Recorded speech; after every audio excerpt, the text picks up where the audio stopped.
আমাকে শুনতে পাচ্ছেন আপনারা? হ্যাঁ, কথা শোনা যাচ্ছে। ওকে। জি স্যার, শুনতে পাচ্ছি।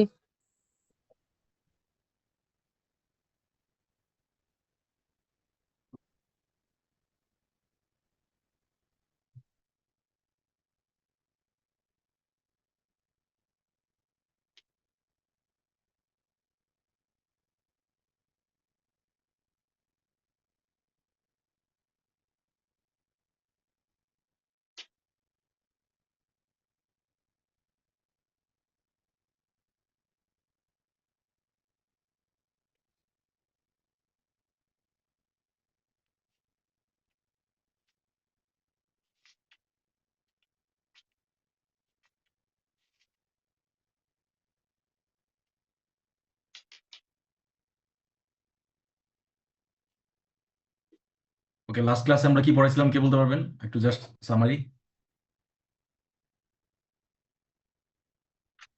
যে কয়েকজন।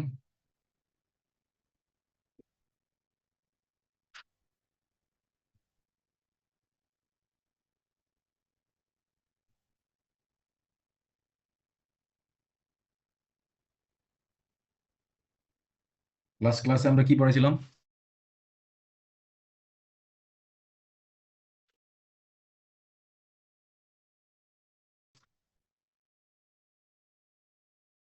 জাস্ট টপিকগুলো বলুন।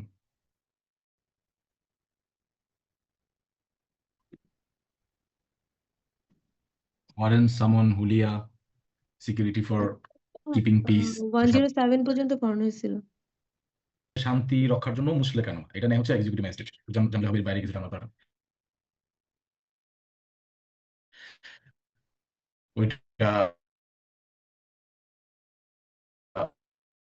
আমাদের জাস্ট এইটা জিনিস না দিলে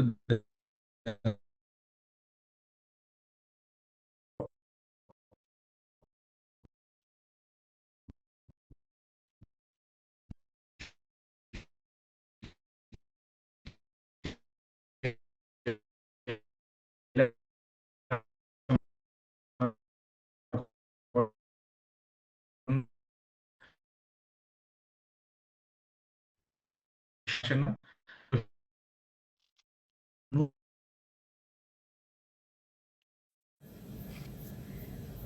আপনি বের করে ফেলতে পারেন with the help of your mentor বা নিজে নিজে, তাহলে আর কখনোই এটা নিয়ে আপনার কোনো কনফিউশন থাকবে না, এবং আপনি ভাইভাতে বলেন, প্রিলিতে বলেন, রিটেনে বলেন, সবখানে খুবই স্বাচ্ছন্দ্যের সাথে আপনি অ্যান্সারটা করে আসতে পারেন।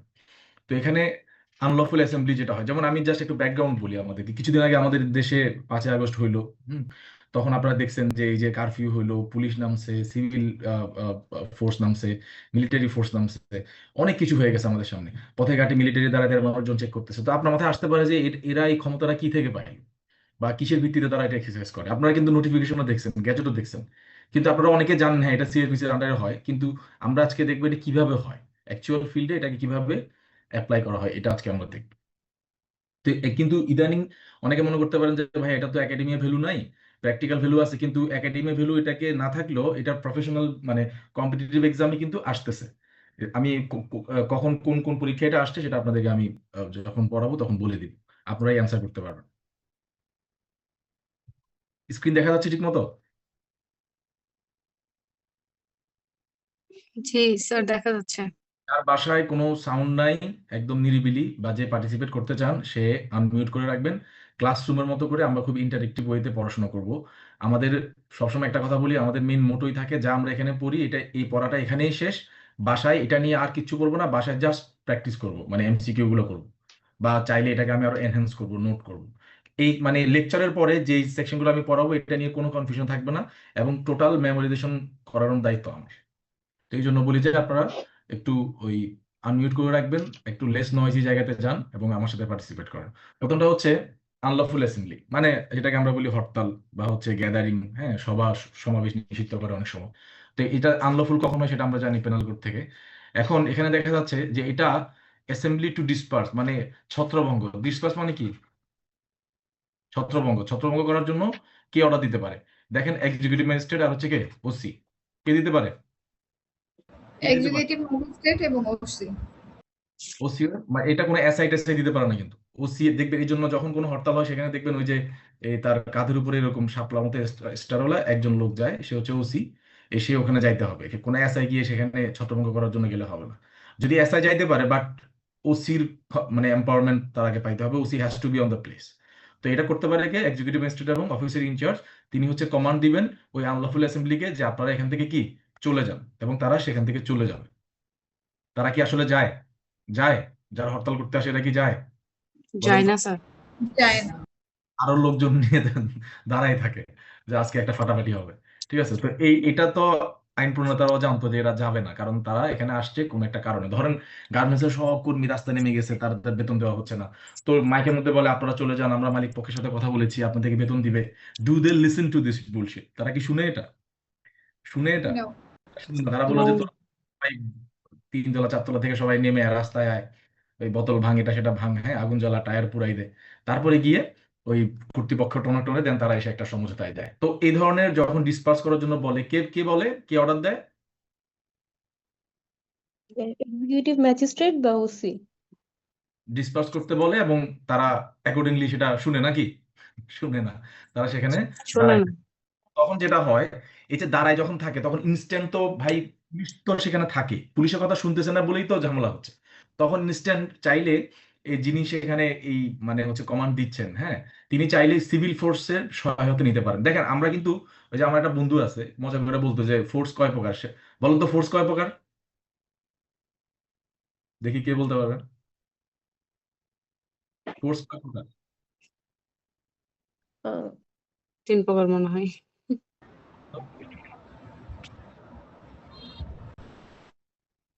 ক্রিমিনাল ফোর্স, আর কি? Civil force. Civil force, military force, এটা তো আলাদা বিষয়। আচ্ছা, তারপরে এভাবে করে পড়েন, কোনো সমস্যা নাই। মানে আমরা দেখতে পাচ্ছি যে force, criminal force, civil force, আর একটা হচ্ছে কি মিলিটারি ফোর্স। এখানে আমরা দেখতে পাচ্ছি যে যারা কমান্ড দিচ্ছেন হরতালকে ছত্রভঙ্গ করার জন্য, তিনি অসহায় হয়ে তখন সিভিল ফোর্সের সহায়তা নিতে পারেন। সিভিল ফোর্স বলতে এখানে আপনারা যারা নারী আছেন এটা আবার মাইন্ড করেন না। এখানে সিভিল ফোর্স বলতে বোঝাইছে কোনো পুরুষ, হ্যাঁ, পুরুষ হইতে হবে। কি হইতে হবে? কারণ আপনি তো ধরেন সিভিল ফোর্সকে, ধরেন এখানে অনেক লোক দাঁড়ায় আছে, হ্যাঁ, এটার এগেনস্টে আপনি একজনকে বলতেছেন তুমি যাও। এখন সে যদি কোনো মহিলা হয়, হ্যাঁ, তো মহিলারা তো ওখানে গেলেই সবাই মিলে ধরে পিটাবে, বা তার দুর্বলতা, মানে দুর্বল, শারীরিকভাবে দুর্বল হওয়ার কারণে, বা হচ্ছে তাকে দেখে পুরুষরা খেপে যাবে এই জন্য, বা সেখানে গিয়ে সে নিশ্চিত র্যাবিজ, মানে হবে, র্যাবিজড হবে। তাকে সেখানে পাঠানোর দরকার নেই। এই জন্য আমাদের আইন প্রণেতারা বলছে যে কি, অবশ্যই সিভিল ফোর্সের সহায়তা নাও। তাহলে সে কি হইতে হবে? Male হতে হবে। নিয়ে বলতে হবে। আপনারা যারা ধরেন আবার এটা মাইন্ড করেন না যে ভাই আমাদেরকে দুর্বল কেন বলতেছেন, আমি ওই সেন্সে বলি নাই। বাট ওই সময় হরতাল ডিসপার্স করার জন্য আমাদের পুরুষই দরকার, যারা হচ্ছে ধরেন সেখানে অনেক বেশি শক্তি প্রদর্শন করতে পারবে আর কি, তাদেরকে এখান থেকে হরাই দেওয়ার জন্য। রাইট? তো এই জন্য যখন সিভিল ফোর্স হবে, পরীক্ষা আসতে পারে যে একজন এক্সিকিউটিভ ম্যাজিস্ট্রেট বা একজন ওসি কোনো আনলফুল অ্যাসেম্বলিকে ছত্রভঙ্গ করার জন্য যে সিভিল ফোর্সের সহায়তা নিতে পারেন, সেখানে থাকতে পারবেন না কে? বা সেই সিভিল ফোর্সকে কি হইতে হবে, মানে সেখানে কে থাকতে হবে? পুরুষ থাকতে হবে। লেখা আছে require the assistance of any male person. কি লেখা আছে? Any male person. ফিমেল থাকার সুযোগ আছে? No. যদি বলতে অ্যাডাল্ট পারসন তাহলে ফিমেল অ্যাড হইতে পারতো, কিন্তু শুধু কি বলছে? মেল বলছে। সুতরাং এখানে ফিমেলকে সিভিল ফোর্সে যুক্ত হওয়ার জন্য কোনো এক্সিকিউটিভ ম্যাজিস্ট্রেট বা কোনো ওসি বলতে পারেন না। তবে ওই মেল পার্সনটা কিন্তু আবার কোনো কোনো মানে হচ্ছে কোনো কর্মকর্তা, কোনো হচ্ছে সৈন্য বা কোনো হচ্ছে সেইলর, এয়ারম্যান, এগুলো হইতে পারবে না। ঠিক আছে, কারণ সে তো অলরেডি ট্রেন, সে তো ওদেরকে গিয়ে মেরেই ফেলবে। এই জন্য নর্মাল পার্সন হইতে হবে। ওকে, বুঝা গেছে? তো আমরা এতদিন জেনে আসছি যে মিলিটারি ফোর্স, এখন আমরা দেখতে পাচ্ছি সিভিল ফোর্সও ইউজ করা যায় যদি প্রয়োজন হয়। Recording in progress.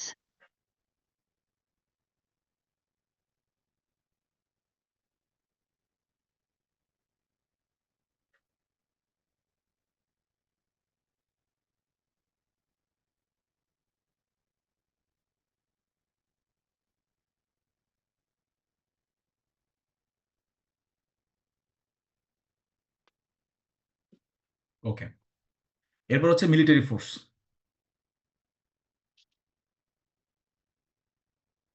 Military force কখন দেখেন, তাহলে আমরা শুরুতে পাইলাম যে একজন এক্সিকিউটিভ ম্যাজিস্ট্রেট বা একজন ওসি গিয়ে সেই হরতালকে ছত্রভঙ্গ করার জন্য বলবেন, কিন্তু যখন তিনি সেটা পারবেন না, তিনি চাইলে সিভিল ফোর্সের সহায়তা নিতে পারেন। কিন্তু এরপরও যখন দেখা যাচ্ছে কোনো কাজ হচ্ছে না, তখন তিনি কোথায় যেতে পারেন? মিলিটারি ফোর্সে। কারণ সবসময় মনে রাখবেন, আপনি মশা মারতে কামান দাগানোর দরকার নাই, মিলিটারিকে অলওয়েজ লাস্ট রিসোর্ট হিসেবে ইউজ করতে হবে। এবং সেটা সামনে আস্তে আস্তে আমি আপনাদেরকে দেখাবো। বলা হচ্ছে if any such assembly cannot be otherwise disperse, যদি অন্য কোনোভাবে আর ডিসপার্স করা না যায়, অ্যান্ড যদি সেটা প্রয়োজন হয়, তখন executive magistrate of the highest rank. এখানে এই জিনিসটা আপনাদেরকে একটু আমি ব্যাখ্যা করি। Executive magistrate of the highest rank একটা জেলাতে কে বলেন তো? দেখি কে বলতে পারবেন? UNO DC. DC DC district magistrate. কে? হ্যাঁ, ইউনো হইতে পারে, ওটা সমস্যা না। মানে ওই পার্টিকুলার সিচুয়েশনে কে ওখানে হাইয়েস্ট। যদি একটা উপজেলাতে ঘটনাটা হয় তাহলে ওখানে ইউনো, জেলাতে হয় তাহলে কে? District magistrate. তারপরও ইউনো এটা করতে গেলে ডিস্ট্রিক্ট ম্যাজিস্ট্রেট বা ডিএম সাহেবকে সেটা জানাবে, এটা হচ্ছে তাদের নিয়ম, প্র্যাকটিসেবল। তো আর যদি ইয়াতে হয়, মানে মেট্রোপলিটন এরিয়াতে হয়, তাহলে কে করবে? পুলিশ কমিশনার যদি জেলাতে হয় তাহলে কি? District magistrate. ম্যাজিস্ট্রেট।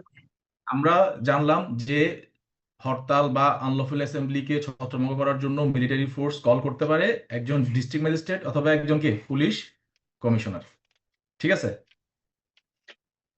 অথবা যদি পরীক্ষা আসে executive magistrate of the highest rank, মানে যিনি উপরে থাকেন। যদি পরীক্ষার মাসে ডিস্ট্রিক্ট ম্যাজিস্ট্রেট থাকে, আবার শুধু এক্সিকিউটিভ ম্যাজিস্ট্রেট থাকে, তাহলে আপনি কোনটা দিবেন? উত্তর, ডিস্ট্রিক্ট ম্যাজিস্ট্রেট। কারণ উনি হচ্ছেন হাইয়েস্ট র্যাঙ্কের। উনি কিসের? হাইয়েস্ট র্যাঙ্কের। হাইয়েস্ট র্যাঙ্কের। ওইটাই বলা হয়েছে যে হাইয়েস্ট র্যাঙ্ক। এই ভুল করা যাবে না, হ্যাঁ? এগুলো কিন্তু ট্রিকি কোশ্চেন। ধরেন অপশনে আছে ডিস্ট্রিক্ট ম্যাজিস্ট্রেট, আবার আছে কি এক্সিকিউটিভ ম্যাজিস্ট্রেট, আপনি কোনটা উত্তর দিবেন? কোনটা উত্তর দিবেন? কারণ তিনি মিলিটারিকে ডাকতেছেন। একটা জেলাতে ধরেন যিনি আজকে সহকারী কমিশনার হিসেবে জয়েন করেছেন, তিনিও এক্সিকিউটিভ ম্যাজিস্ট্রেট। তিনি কি চাইলেই একটা মিলিটারি ফোর্সকে ডাকতে পারেন? পারেন না। নো। ডাকবে কে? Executive magistrate of the highest rank. তাহলে হাইয়েস্ট র্যাঙ্ক তো এখানে বলেই দিচ্ছে, তাহলে কে? একটা জেলাতে ডিএম এর ডিস্ট্রিক্ট উপর ম্যাজিস্ট্রেট। আর কোনো র্যাঙ্ক আছে? মানে না ডিস্ট্রিক্ট, স্যার। এই ডিস্ট্রিক্ট ম্যাজিস্ট্রেটই হচ্ছে জেলা প্রশাসক, ডিস্ট্রিক্ট ম্যাজিস্ট্রেটই হচ্ছেন ডেপুটি কমিশনার, উনি আবার ডিস্ট্রিক্ট ম্যাজিস্ট্রেট, একই লোক। আর মেট্রোপলিটন এরিয়া থেকে করবে পুলিশ কমিশনার। Police commissioner. এই যে দেখেন মিলিটারি ফোর্সকে যে এই ইয়াতে মানে ইয়া করে, এদেরকে তখন কি বলা হয় দেখি? পড়াইছিলাম। মিলিটারি ফোর্সকে যখন এভাবে করে ডাকা হয় তখন তাদেরকে কি বলা হয়? মানে মিলিটারি ফোর্সকে যখন এভাবে আচ্ছা, মিলিটারি ফোর্সকে যদি ম্যাজিস্ট্রেসি ক্ষমতা দিয়ে দেওয়া হয় তখন তাদেরকে কি বলা হয়? Special magistrate. Special Magistrate. না, স্পেশাল কি? Executive magistrate. Executive magistrate. Magistrate. এই যে আপনারা এখানে দেখেন, এটা আমাদের সিআরপিসি পড়াছিলাম না 12-1 এবং 17 ধারাতে? বেসিক্যালি 12 এবং 17 ধারা অনুযায়ী তাদেরকে কি ক্ষমতা দেওয়া হয়? স্পেশাল এক্সিকিউটিভ ম্যাজিস্ট্রেটের ক্ষমতা দেওয়া হয়। এবং এরা হচ্ছে কি সব কমিশনড অফিসার যারা আছে, মানে ক্যাপ্টেন থেকে শুরু করে আপওয়ার্ডস, এবং তারা এই ফৌজদারি কার্যবিধির এই ধারাগুলো আওতায় তারা তাদের কার্যক্রম চালাবেন। এবং এটা একটা সময় বেঁধে দেওয়া হয় 60 দিন পর্যন্ত, হ্যাঁ? পরে এটা আবার বাড়ানো যায়। যে প্রজ্ঞাপনটা আমি এখানে দিয়ে দিলাম, আপনারা যখন দেখেন যে বিভিন্ন হচ্ছে মোড়ে মোড়ে, হ্যাঁ, সেনাবাহিনী দাঁড়ায় আছে, চেক করতেছে তারা কোন ক্ষমতা বলে করতেছে, এটা হচ্ছে সেই ক্ষমতা। সেটা কি? স্পেশাল এক্সিকিউটিভ ম্যাজিস্ট্রেটের ক্ষমতা তাদেরকে দেওয়া হয়। দেখবেন সেনাবাহিনীর কোনো ক্যাপ্টেন র্যাঙ্ক থেকে উপরের কেউ সেখানে আছে এবং সে তার মতো করে এই দায়িত্ব পালন করতেছে।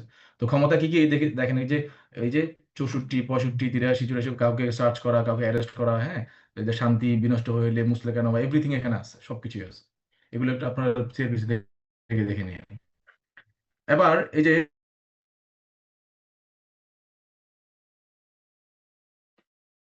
শুধু কমিশন অফিসাররা আসবে বিষয়টা এরকম না। তো তারা বাংলাদেশ আর্মি থেকে আসবে এবং তারা সেখানে যাবে, গিয়ে কি ওই অ্যাসেম্বলিকে ডিসপার্স করবে। স্যার লাস্টের কথাটা বুঝে জানেন, নেটওয়ার্কের সমস্যা ছিল মনে হয়।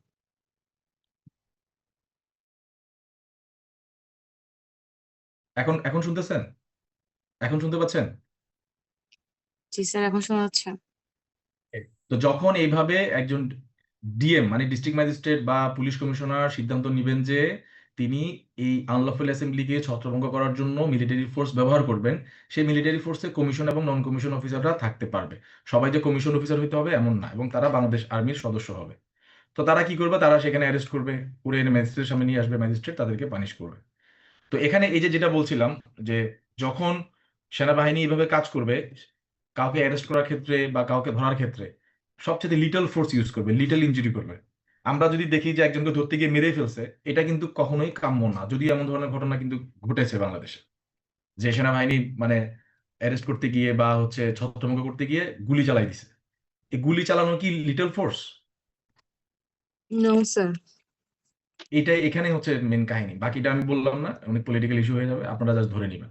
তার মানে হচ্ছে যখন কোনো মিলিটারি ফোর্সকে প্রশাসন ইউজ করবে to disperse an unlawful assembly, সেই মিলিটারি ফোর্স সবচেয়ে লিটল ফোর্স ইউজ করবে, লিটল ইনজুরি ইউজ মানে করার চেষ্টা করবে। মানে একদম যাচ্ছে তাই ওই যে মশা মারতে কামান দাগানোর মতো করে করলে হবে না, কারণ ইউ আর কি বলবো অ্যাক্টিং এগেনস্ট দ্য সিভিলিয়ান। তো তাদেরকে তো তুমি জাস্ট লাঠি বাড়ি দিলেই এনাফ, তুমি তাদের এগেনস্টে তো গুলি চালানোর দরকার নেই, রাইট? এরপর দেখেন 131-এ বলতেছে, এখানে একটা মজা আছে। ধরেন আপনি কমিশন অফিসারদেরকে রাস্তায় নামাই দিলেন, বাট কোনো এক্সিকিউটিভ ম্যাজিস্ট্রেটকে পাওয়া যাচ্ছে না। তখন ওই কমিশনার অফিসার নিজেই ম্যাজিস্ট্রেটের দায়িত্ব পালন করবেন। তখন তিনি নিজেই কি করবেন, আসামিদেরকে ধরবেন বা ছত্রভঙ্গ করবেন, করে এনে পরবর্তীতে যদি মানে প্র্যাকটিসেবল হয় তাহলে এক্সিকিউটিভ ম্যাজিস্ট্রেটকে তিনি জানাবেন, জানায় তার মাধ্যমে শাস্তি নিশ্চিত করবেন। তার মানে 131-এ বলা হচ্ছে যদি কোনো এক্সিকিউটিভ ম্যাজিস্ট্রেটকে রাস্তায় না পাওয়া যায় বা ওই সময়ে যোগাযোগ করা সম্ভব না হয়, ইমার্জেন্সি সিচুয়েশন হয়, তখন ওই আহ, যিনি হচ্ছেন সেখানে ডিপ্লয়েড হয়েছেন মানে বাংলাদেশ আর্মির যে অফিসার, তিনি নিজেই তখন এক্সিকিউটিভ ম্যাজিস্ট্রেটের ক্ষমতা অ্যাপ্লাই করতে পারবেন, মানে পানিশমেন্ট দেওয়া ছাড়া।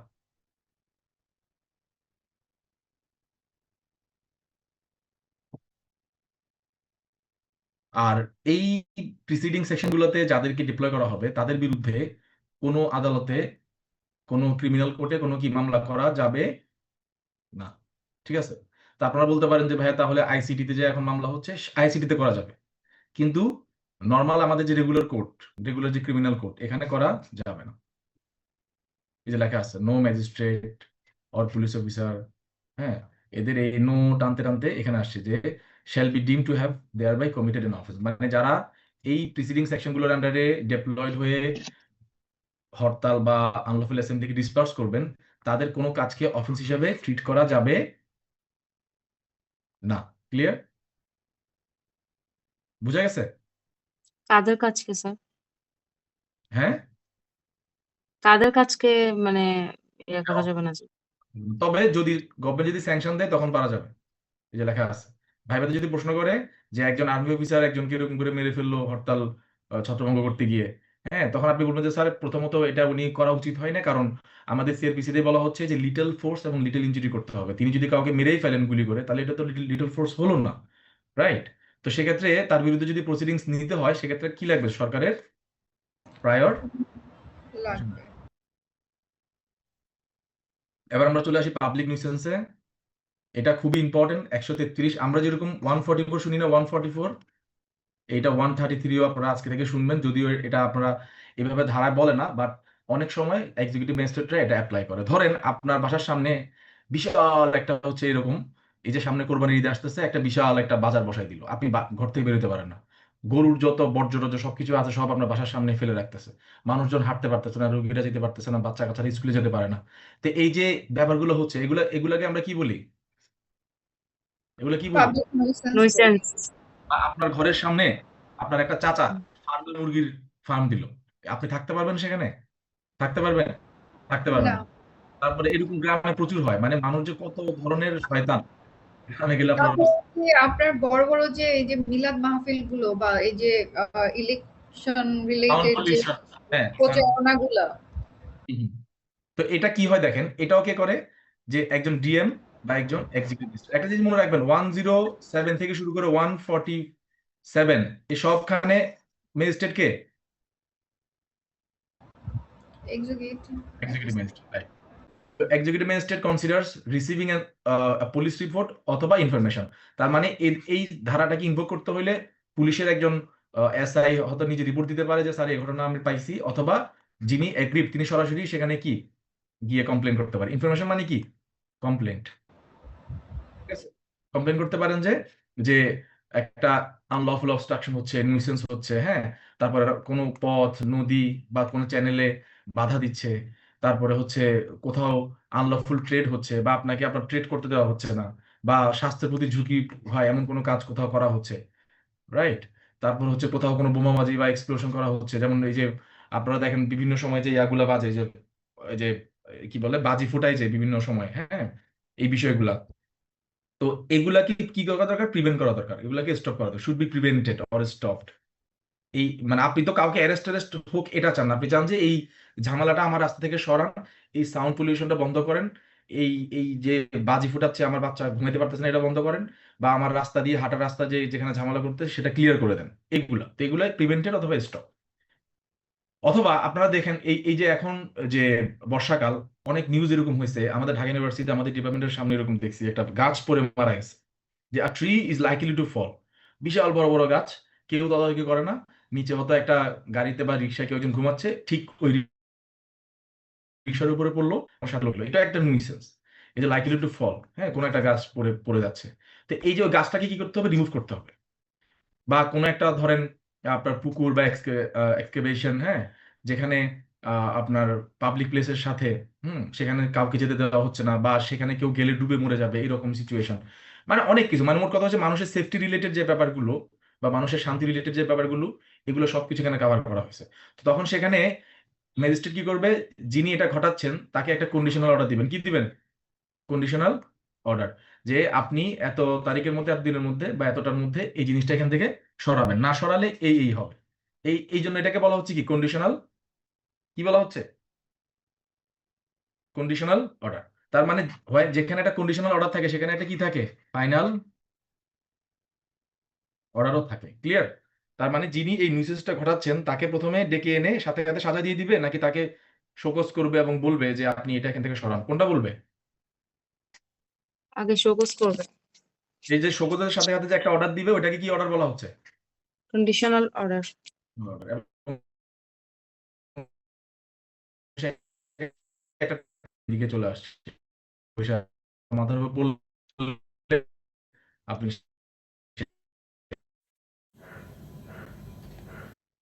কি বলা হয়? State jurisdiction. জুরিডিকশন বার্ড, ঠিক আছে, আউটস্টেট, বা এটাকে বাদ দিয়ে দেওয়া হয়েছে, মানে কোনো সিভিল কোর্টে আপনি যেতে পারবেন না। তো কাউকে যদি এরকম কন্ডিশনাল অর্ডার দেওয়া হয়, কিভাবে কমিউনিকেট করা হবে? সমনের মাধ্যমে। কিভাবে? Common. ওই যে আমরা যে পড়াইছিলাম সমন কিভাবে। আর এখন আমাদের 25 সালে কিন্তু আমাদের সিআরপিসি সংশোধন হয়েছে, সেখানে কিন্তু এখন কি হোয়াটসঅ্যাপও কিন্তু কি পাঠানো যায়? সমন পাঠানো যায়। আপনি ডিরেক্ট ফোন করে জানাই দিন যে আপনার বিরুদ্ধে এই ধরনের অর্ডার হয়েছে, আপনি এক্ষুনি এটা সরান। এখন ধরেন আপনি যদি সে মামলা বলে সময় লাগবে না, যে প্রসেস সার্ভার যাবে, জারি করে আসবে। তো এই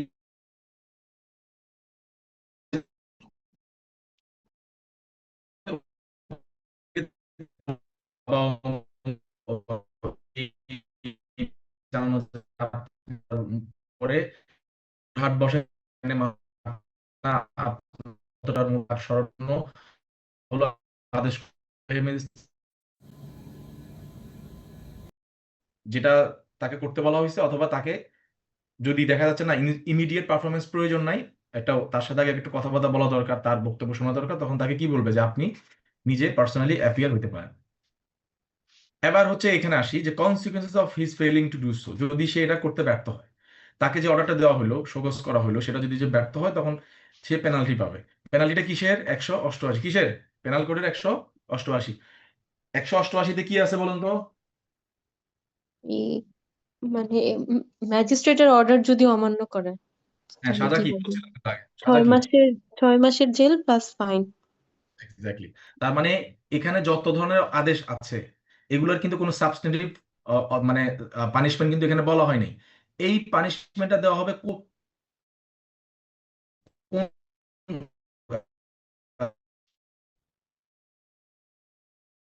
100 বা ম্যাজিস্ট্রেটের আদেশ সে 188 যাবে। 188 এটা কেস তো, এখানে কারেন্ট নাই, আমি আলো দিতেছি আপনাদের। সেটা হচ্ছে জাস্ট এটা মনে রাখেন, এরকম হচ্ছে এসি পাঠাইছে, চিঠি পাঠায়, আমি 145 এর জন্য কেস 145 ভাইলেট করছে, সুতরাং তার মিটিগেট করা হবে। তো আমাকে পাঠাইছে, তো আমি অপোজিট পার্টি করবে? না, পাবলিক প্রসিকিউটর করবে। আর কে আছেন লিয়ার সাথে একমত? আর কে কে? লিয়া বলছে পিপি করবে। আর কে কে আছে দেখি?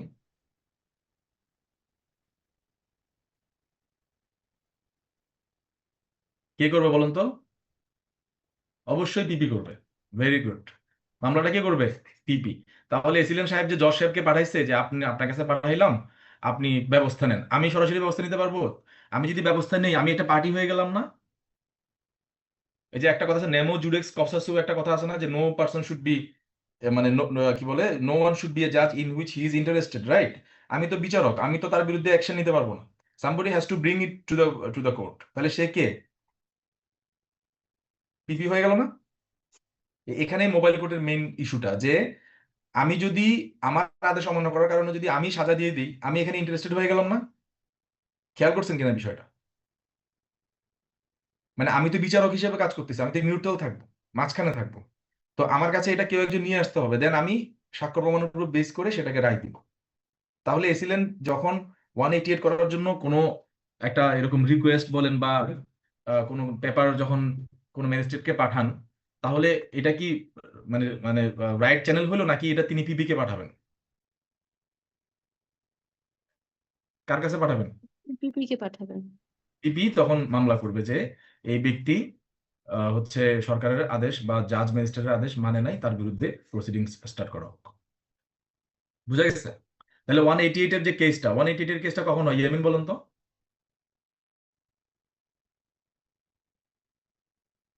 বলেন।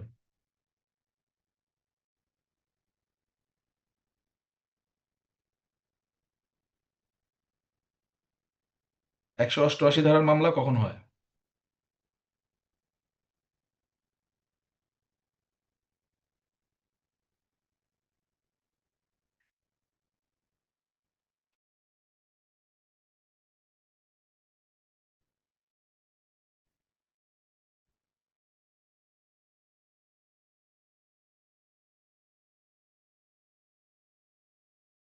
কেউ বলবেন? বলেন। দুটো আদেশ ভঙ্গ করে। এটা হচ্ছে disobedience duly marketed by public servant, মানে কোনো হুম। পাবলিক সার্ভেন্ট যখন আপনাকে কোনো একটা কাজ করতে বলবে বাই ডিউ, মানে by being duly empowered or duly প্রমাল, যখন আপনি সেটাকে আদেশটাকে মান্য করবেন না, তখনই আপনি 188 এর আন্ডারে পড়বেন।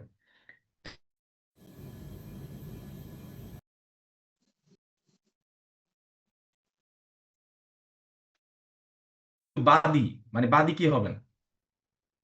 বাদী কোনো একজন মানে সরকারি কর্মচারী। কর্মচারী। যেমন একটা উদাহরণ দিই, গভর্নমেন্ট যেমন ধরেন এসিলেন যদি হয়, তাহলে তার অফিসের যে নাজির। নাজির সে, ইউনো যদি হয় ভালো, তার অফিসের কোনো একজন স্টাফ বা নাজির এরকম। বা আমাদের ডিস্ট্রিক্ট ম্যাজিস্ট্রেট হইলেও সেখানে কিন্তু একজন নাজির থাকে। বেসিক্যালি নাজিরটাই এই সমস্ত মামলা কি হয়, বাদী হয়। আবার আমরা সামনে পড়বো যে আমাদের কোর্টে যখন কেউ হচ্ছে মিথ্যা সাক্ষ্য দেয় বা ভুয়া দলিল দেয়, তখনও তো আমরা মামলা করতে পারি, তাই না? 195 এর আন্ডারে। সেক্ষেত্রে কি জজ সাহেব বাদী হয় নাকি পেশকার বাদী হয়? পেশকার। বাদী হয়। বুঝা গেছে?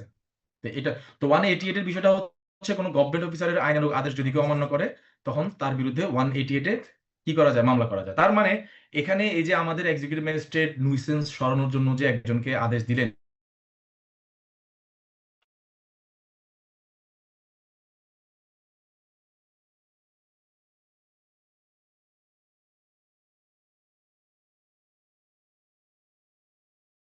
সেটা মোবাইল কোর্টের শিডিউলের মধ্যে থাকে। ক্লিয়ার? বুঝা গেছে? ধরেন জি। এই অপরাধটাকে আরেকটা আইনে মোবাইল কোর্টের শিডিউলের মধ্যে ঢুকাই, তখন ওই এক্সিকিউটিভ ওই ম্যাজিস্ট্রেট তার আইনের আন্ডারে পারবে। আন্ডারে তাকে সাজা দিয়ে দিতে পারবে। রাইট। ওকে। এখন কেউ যদি বলে যে না আমি খেলবো, হ্যাঁ আমি শোকতে জবাব দিব, আমি অ্যাপিয়ার হব, তখন তার সাক্ষ্য প্রমাণ নিতে হবে, যেভাবে আমরা চ্যাপ্টার 20 দেখেছি। এভাবে সাক্ষ্য প্রমাণ নিবে, ডিসচার্জ করবে, চার্জ গঠন করবে, সাক্ষীটা আসবে, তারপরে তার সাজা হবে, না হলে খালাস হবে। এবার আমরা দেখি, যখন পাবলিক রাইটকে ডিনাই করা হয়, মানে পাবলিক রাইটের অস্তিত্ব, ধরেন আপনি বলতেছেন এই রাস্তা দিয়ে আমি, আমার দাদা, চাচা সবাই গেছি, এখন যাইতে পারি না কেন, এই ধরনের ব্যাপার। বলা হচ্ছে যে এনি ওয়ে, রিভার অথবা চ্যানেল অর প্লেস, হ্যাঁ এরকম যখন ধরেন হয় না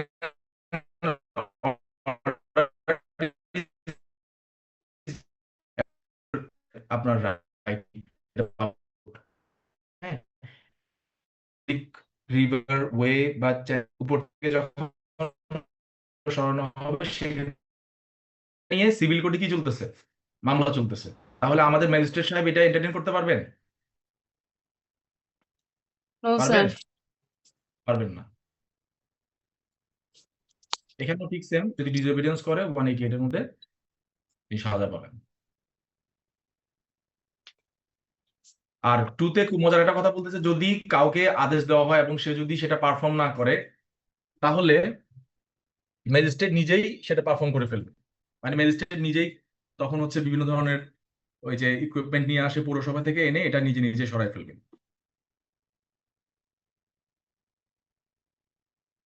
আর এই যে ইনকোয়ারিটা যখন করবেন যে এটা আসলে কি পাবলিক রোড বা পাবলিক রিভার কিনা, হ্যাঁ, বা এটা ডিনাই করা হয়েছে কিনা, এই ইনকোয়ারি পেন্ডিং থাকা অবস্থায় তিনি চাইলে কোনো ব্যক্তির উপরে ইনজাংশন দিতে পারেন।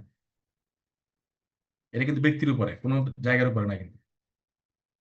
কারণ ক্রিমিনাল কোর্ট কখনো কোনো জায়গার উপরে ইনজাংশন দিতে পারে না। তাহলে তাহলে যদি পরীক্ষায় আসে যে সিআরপিসির 142 ধারার অধীন যে নিষেধাজ্ঞা দেওয়া হয় সেটি কার উপর দেওয়া হয়? ব্যক্তির উপর। ব্যক্তি নাকি ভূমি? ব্যক্তির উপর স্যার। যে তুমি এই জায়গায় ঢুকতে পারবে না, তুমি এখানে আসতে পারবে না, তুমি এই জায়গায় কোনো ব্যবসা পরিচালনা করতে পারবে না, মানে ব্যক্তির উপরে ইনজাংশন দেওয়া হচ্ছে, so long the inquiry is going on.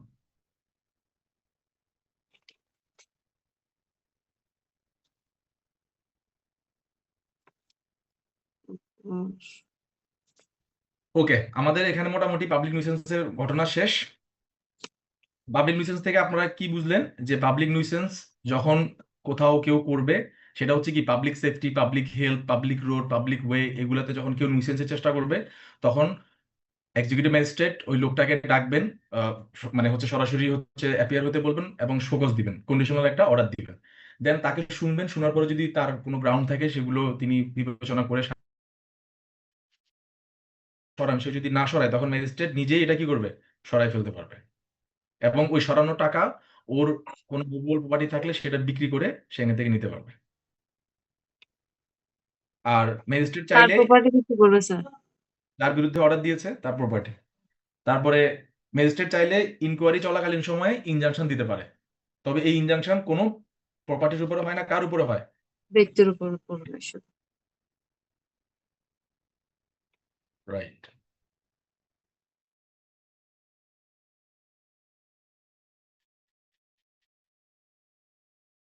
এবার আমরা চলে যাই হচ্ছে মানে যেটা গত রিসেন্ট মানে পাস্টে আপনারা দেখছেন, এটা হচ্ছে কারফিউ। হ্যাঁ, আপনারা বলেন কারফিউ বলেন না? আচ্ছা, কারফিউ কেন বলে বলেন তো? কারফিউ কোত্থেকে আসছে? কারফিউ আমি একটু দেখলাম আর কি, যে শব্দটা কেন বলে, দেখলাম যে এটা কোনো লিগ্যাল টার্ম না। এটা ওই যে ব্রিটিশ আমল থেকে ইউজ করতেছে, এখন ইউজ হচ্ছে। কারফিউ মূলত একটা ফ্রেঞ্চ ওয়ার্ড থেকে আসছে আর কি। এটা নাম হচ্ছে, এটা বলা হচ্ছে কাভার ফি বা টাইপের একটা ওয়ার্ড। মানে বলা হচ্ছে মানে কাভার দা লাইট, মানে আলোটা কি করে দাও? নিভিয়ে দাও। আলোটা কি করে দাও? নিভিয়ে দাও। তো যখন বলা হয় যে সন্ধ্যার পরে কেউ ঘর থেকে বেরোতে পারবে না, রাস্তাঘাটে বেরোতে মানে রাস্তাঘাটে কাউকে যেন না দেখা যায়, চারজনের বেশি যেন একসাথে না হাঁটা হয়, 7টার পরে সবাই যেন ঘরের মধ্যে থাকে, মানে তার মানে কি সব আলো বন্ধ, সবাই ঘরের মধ্যে লাইট অফ করে বসে আছে, এই যে কাভার দ্য লাইট, এখান থেকে আসছে কারফিউ। তো এটা কখন করা হয়? যখন ওই যে বলে শুট অ্যাট সাইট, বলা হয় না যে কাউকে যদি দেখা হয় তাহলে সাথে সাথে গুলি করা হবে, এই ধরনের সিচুয়েশনে কারণ হচ্ছে কি 144, ওয়ান কি 44 লিগ্যাল টার্ম কি, যে 144 ধারা জারি করা হয়েছে। তো এটার পাশাপাশি যখন বলা হয় কি যে দেখলে গুলি টুলি করা হবে, তখন ওই কারফিউ বলে, আমাদের সাংবাদিকরা এটাকে ইউজ করে কারফিউ। বাট কোনো লিগ্যাল টার্ম না, এটা একটা গ্রেভ টার্ম, যদি কারফিউ বলতে পারেন, বাট এটা কোনো লিগ্যাল টার্ম না। তো চলেন আমরা সেই বিখ্যাত 144 ধারা দেখি, যেটাকে বলা হয় যে 144 ধারা জারি করা হয়েছে, ঘর থেকে বের হওয়া যাবে না, হ্যাঁ, দেখলেই অ্যারেস্ট করবে। এটা কি ধরনের ধারা একটু আমরা দেখি। বলা হচ্ছে in cases where in the opinion of the DM, এখানে কি সেই DM or any other executive magistrate, তার মানে ইউ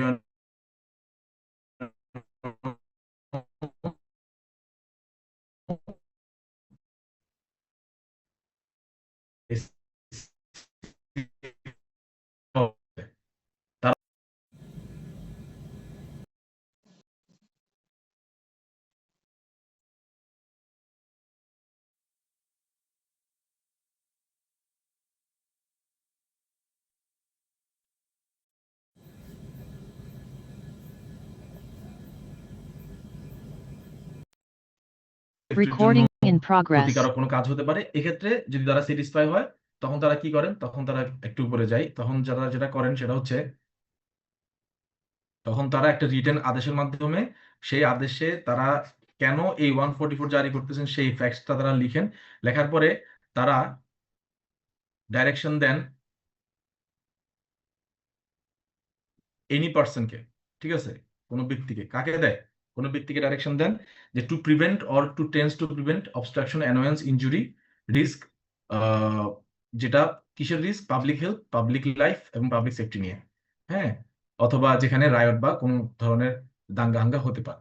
তার মানে যদি আমি ছোট করে বলি যে এমন কোনো সিচুয়েশন যেখানে public health, public safety, public লাইফের রিস্ক থাকতে পারে, যেখানে দাঙ্গা হাঙ্গামা হতে পারে, তো তখন সেখানে ডিস্ট্রিক্ট ম্যাজিস্ট্রেট বা যে কোনো ধরনের এক্সিকিউটিভ ম্যাজিস্ট্রেট সেটাকে প্রিভেন্ট করার জন্য কোনো ব্যক্তির উপরে এই 144 কি জারি করতে পারেন, তাকে প্রিভেন্ট করার জন্য, কি করার জন্য, প্রিভেন্ট করার জন্য, যে আপনি এই জিনিসগুলো করতে পারবেন না, মানে তাকে অফ করে দেওয়া হবে যাতে করে এই annoyance, injury, risk to public health and public life এটা যাতে প্রিভেন্ট করা যায়, এই যে তাকে অ্যাবস্টেইন করবো ফ্রম সার্টেন অ্যাক্ট, যে আপনি এই কাজগুলো করবেন না। তাইলে এটাকে যদি আমরা সহজে বলি কি হয়, দেখি একজন সহজে বলুন তো এটাকে, যে 144 ধারা কি? কোনো কাজ যেটা হিউম্যান লাইফ, হেলথ, সেফটি এবং দাঙ্গা হাঙ্গা করতে পারে, মানে সংগঠন করে ওটা প্রিভেন্ট করার জন্য, মানে অ্যানোয়েন্স আর ইনজুরিটা প্রিভেন্ট করার জন্য বা অ্যাবস্টেন করার জন্য কোনো অর্ডার দেওয়াকে বলা আর কি। ওই যে বললাম যে কোনো কিছু পড়ার সময় এই যে 5 W একটু মাথায় রাখবেন, আমি এটা আমার স্টুডেন্টদেরকে বলি, একটা হচ্ছে what, when, how, where, why, right? এখন আমি যদি বলি যে এটা কে দেয়, কে এটাকে মানে হু তো লিখি নাই, এক্সিকিউটিভ ম্যাজিস্ট্রেট দেয় কখন দেয়, যখন দেখে, মানে এটা কি, এটা কি যখন 144 মানে, হ্যাঁ, কখন দেয়, যখন দেখবে যে ওই danger to right, public health, safety এবং রাইট, রায়ট এবং অ্যাফ্রে।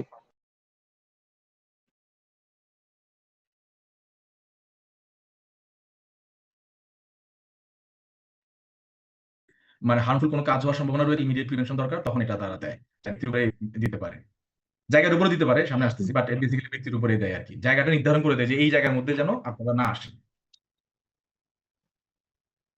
কেন দেয়? To prevent annoyance and injury. Public safety এবং পাবলিক, ওহ আর যদি দেখে যে এই ধরনের প্রায়র নোটিশ দেওয়ার প্রয়োজন নাই, রিটেন অর্ডার দেওয়ার প্রয়োজন নাই, তখন সেটা কি এক্সপার্টেও দেওয়া যায়, কি দেওয়া যায়, এক্সপার্টেও দেওয়া যায়।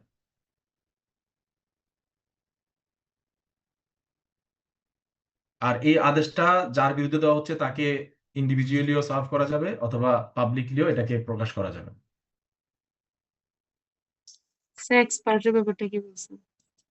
জি, এক্সপার্টের ব্যাপারটা কি বলছেন খেয়াল করি। একবার হচ্ছে ধরেন when an order under this section may in cases of emergency, ধরেন যখন ইমার্জেন্সি সিচুয়েশন থাকবে, যে এখানে আর মানে আপনার অপর পক্ষকে শোনার বা তাদের উপরে হচ্ছে নোটিশ সার্ভ করার টাইম নাই, তখন এক্সপার্টই দিয়ে দিবে। এই যে নোটিশ সার্ভ করার কোনো যথেষ্ট যুক্তিসঙ্গত সময় তাদের হাতে নাই, ধরেন আজকে রাতের এই মুহূর্তেই লাগবে, আজকে রাত 12টায় এই জায়গাতে একটা ঝামেলা হইতে পারে, এখন থেকেই এই জায়গাতে আর কেউ যাইতে পারবে না, বুঝছি স্যার। যাতে এক্সপার্টে একটা 144 দিয়ে দিতে পারবে। ম্যাক্সিমাম 144 এক্সপার্টই হয়, কাউকে ডেকে এনে বলে কয়ে দেওয়া হয় না আর কি, কারণ এটা তো ইমার্জেন্সি একটা ব্যাপার। তারপরে এই যে 144 এর 4টা দেখবেন, এটা একটু আপনারা এভাবে করে পড়বেন 144 এর 4, কারণ কেন এটা বলতেছি, কারণ এই সাবসেকশন দিয়ে হচ্ছে 144 কে কি করা যায়, বা রিসিং করা যায়, অল্টার করা যায় এবং এটাকে চাইলে চেঞ্জ করা যায়, মানে আবার ফার্দার সময়ের জন্য এটাকে নতুন করে আবার এটাকে জারি করা যায়। আর যখন ধরেন কোনো এগ্রি পার্সনের কাছ থেকে কোনো অ্যাপ্লিকেশন আপনি পাবেন, আর ধরেন আপনি কোনো একজন পার্টিকুলার লোককে বললেন, এই জায়গাতে যেতে পারবা না, তার উপরে তাকে আপনি অ্যাবস্টেন করলেন। মূলত 144 কি একটু এখানে খেয়াল করেন, এই যে এটা কি 144 মূলত কি, অ্যাবস্টেইন রাইট। বিরতি।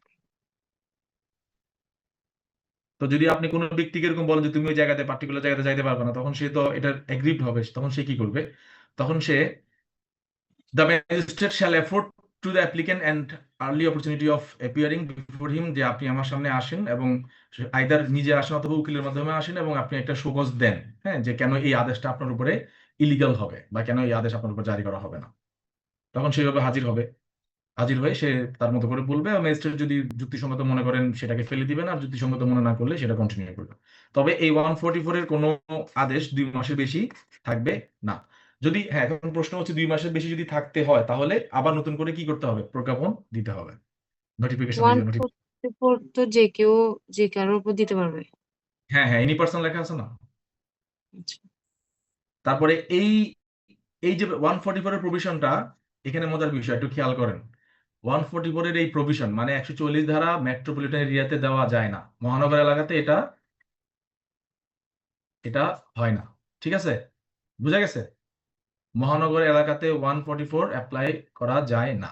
তাহলে প্রশ্ন আসতে পারে, ভাইয়া তাহলে মহানগর এলাকাতে কিভাবে 144 এর যে মানে জিসটা আর কি, যে মানুষজনকে রেস্ট্রিক্ট করা, মানুষজনকে অমুক জায়গায় যাইতে মানা করা, এটা কোন আইনে করা হয় সেটা আমি বলতেছি, সামনে আসতেছে। এখানে একটা 144 আপনারা দেখেন, এটা হচ্ছে ফরিদপুরের একজন ইউএনও। ইউএনও বললাম না, ইউএনও ওই যে এক্সিকিউটিভ ম্যাজিস্ট্রেট না, ইউএনও। তিনি কি দিচ্ছেন? 140 ধারা একটা আদেশ দিচ্ছেন। কি বলতেছে দেখেন, এটা পড়েন তো কেউ একজন।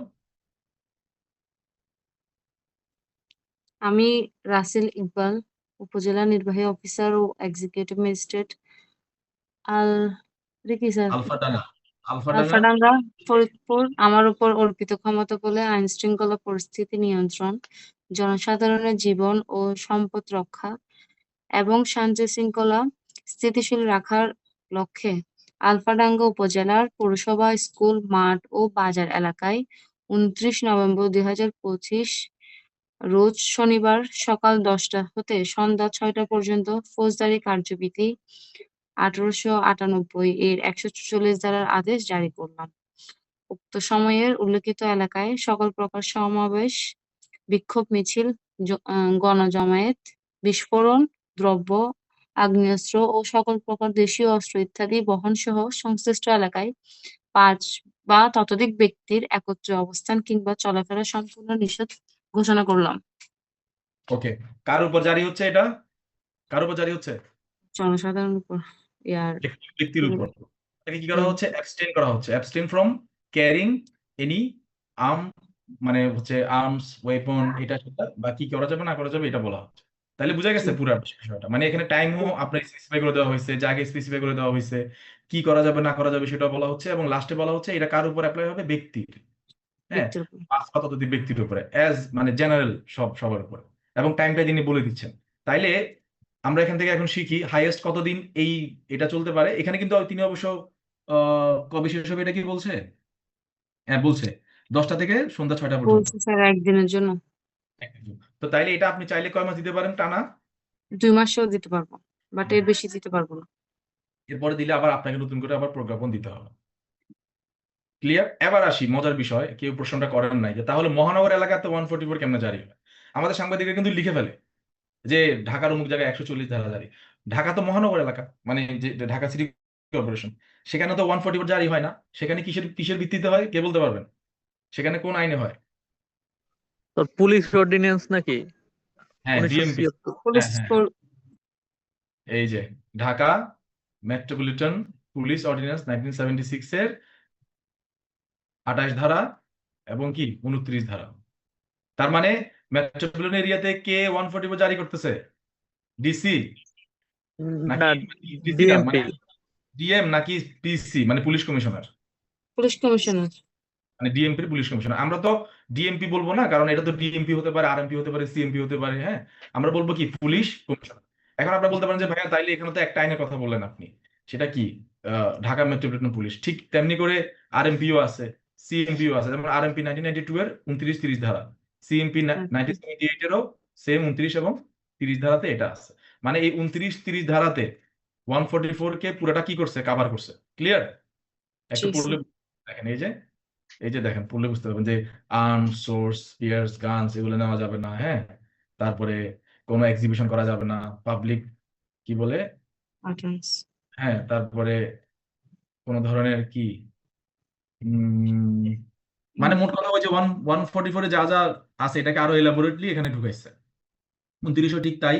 Police commissioner may by order in writing prohibit any assembly, এই যে সমাবেশ প্রসেশন, হ্যাঁ, এটাকে তিনি বন্ধ করতে পারবেন for peace and public safety. Okay, আর এটা 30 দিনের বেশি থাকবে না। কদিনের বেশি থাকবে না? 30 দিন। 30 দিনের বেশি থাকে। হ্যাঁ, তার মানে মজার বিষয় হচ্ছে, তাহলে পার্থক্য বুঝতে পারছেন? পড়াশোনাটা এইভাবে করতে হবে যে হ্যাঁ, 144 যেমন এর 144 সিআরপিসি তে হচ্ছে যে 2 মাসের বেশি করা যাবে না, আর পুলিশ অর্ডিন্যান্স অর্ডারে যেটা মেট্রোপলিটন এরিয়াতে করবে ওটা 30 দিনের বেশি দেওয়া যাবে না। রাইট।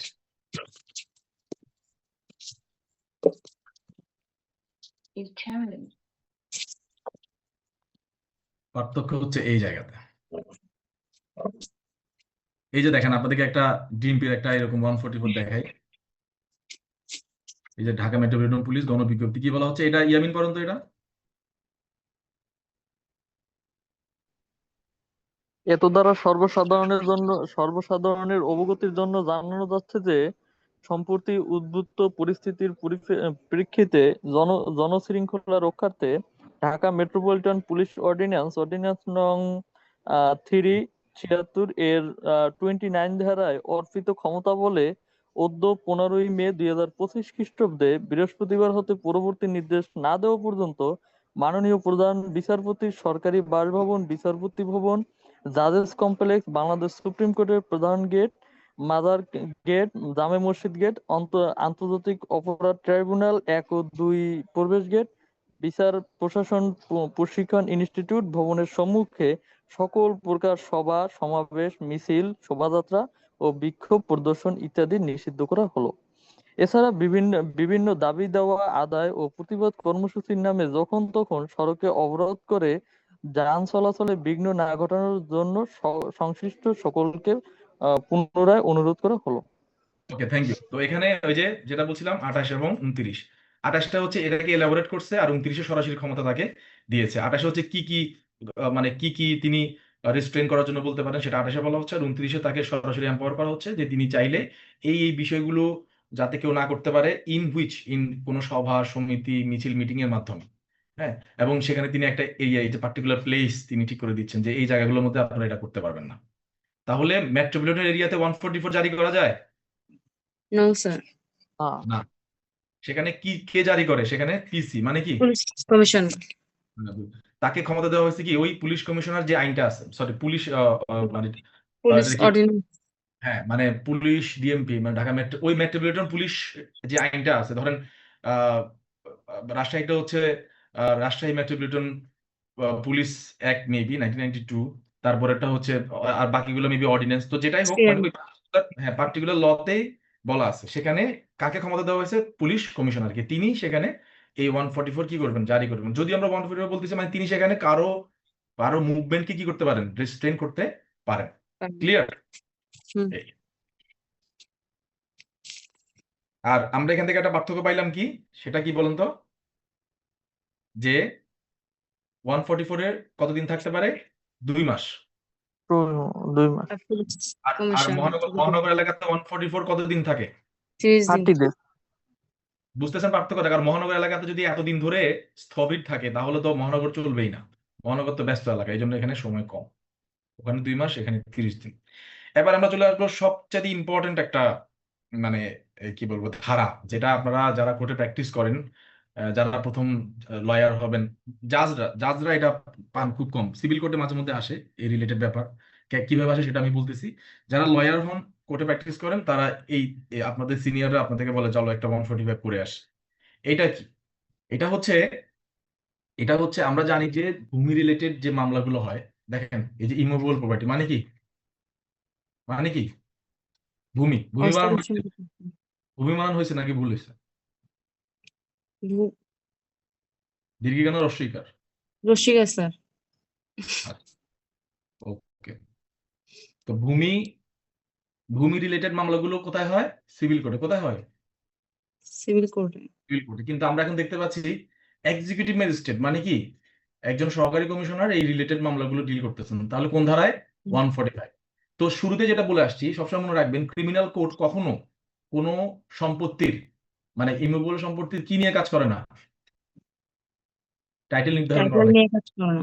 মালিকানা নির্ধারণ করে না। তাহলে একটা সম্পত্তিতে তিনটা জিনিস থাকে। আমি সিপিসি পড়ার সময় পড়াইছিলাম। RIT কে বলতে পারবেন? দেখি একজন বলুন তো, এটা RIT দ্বারা কি বুঝাইছি?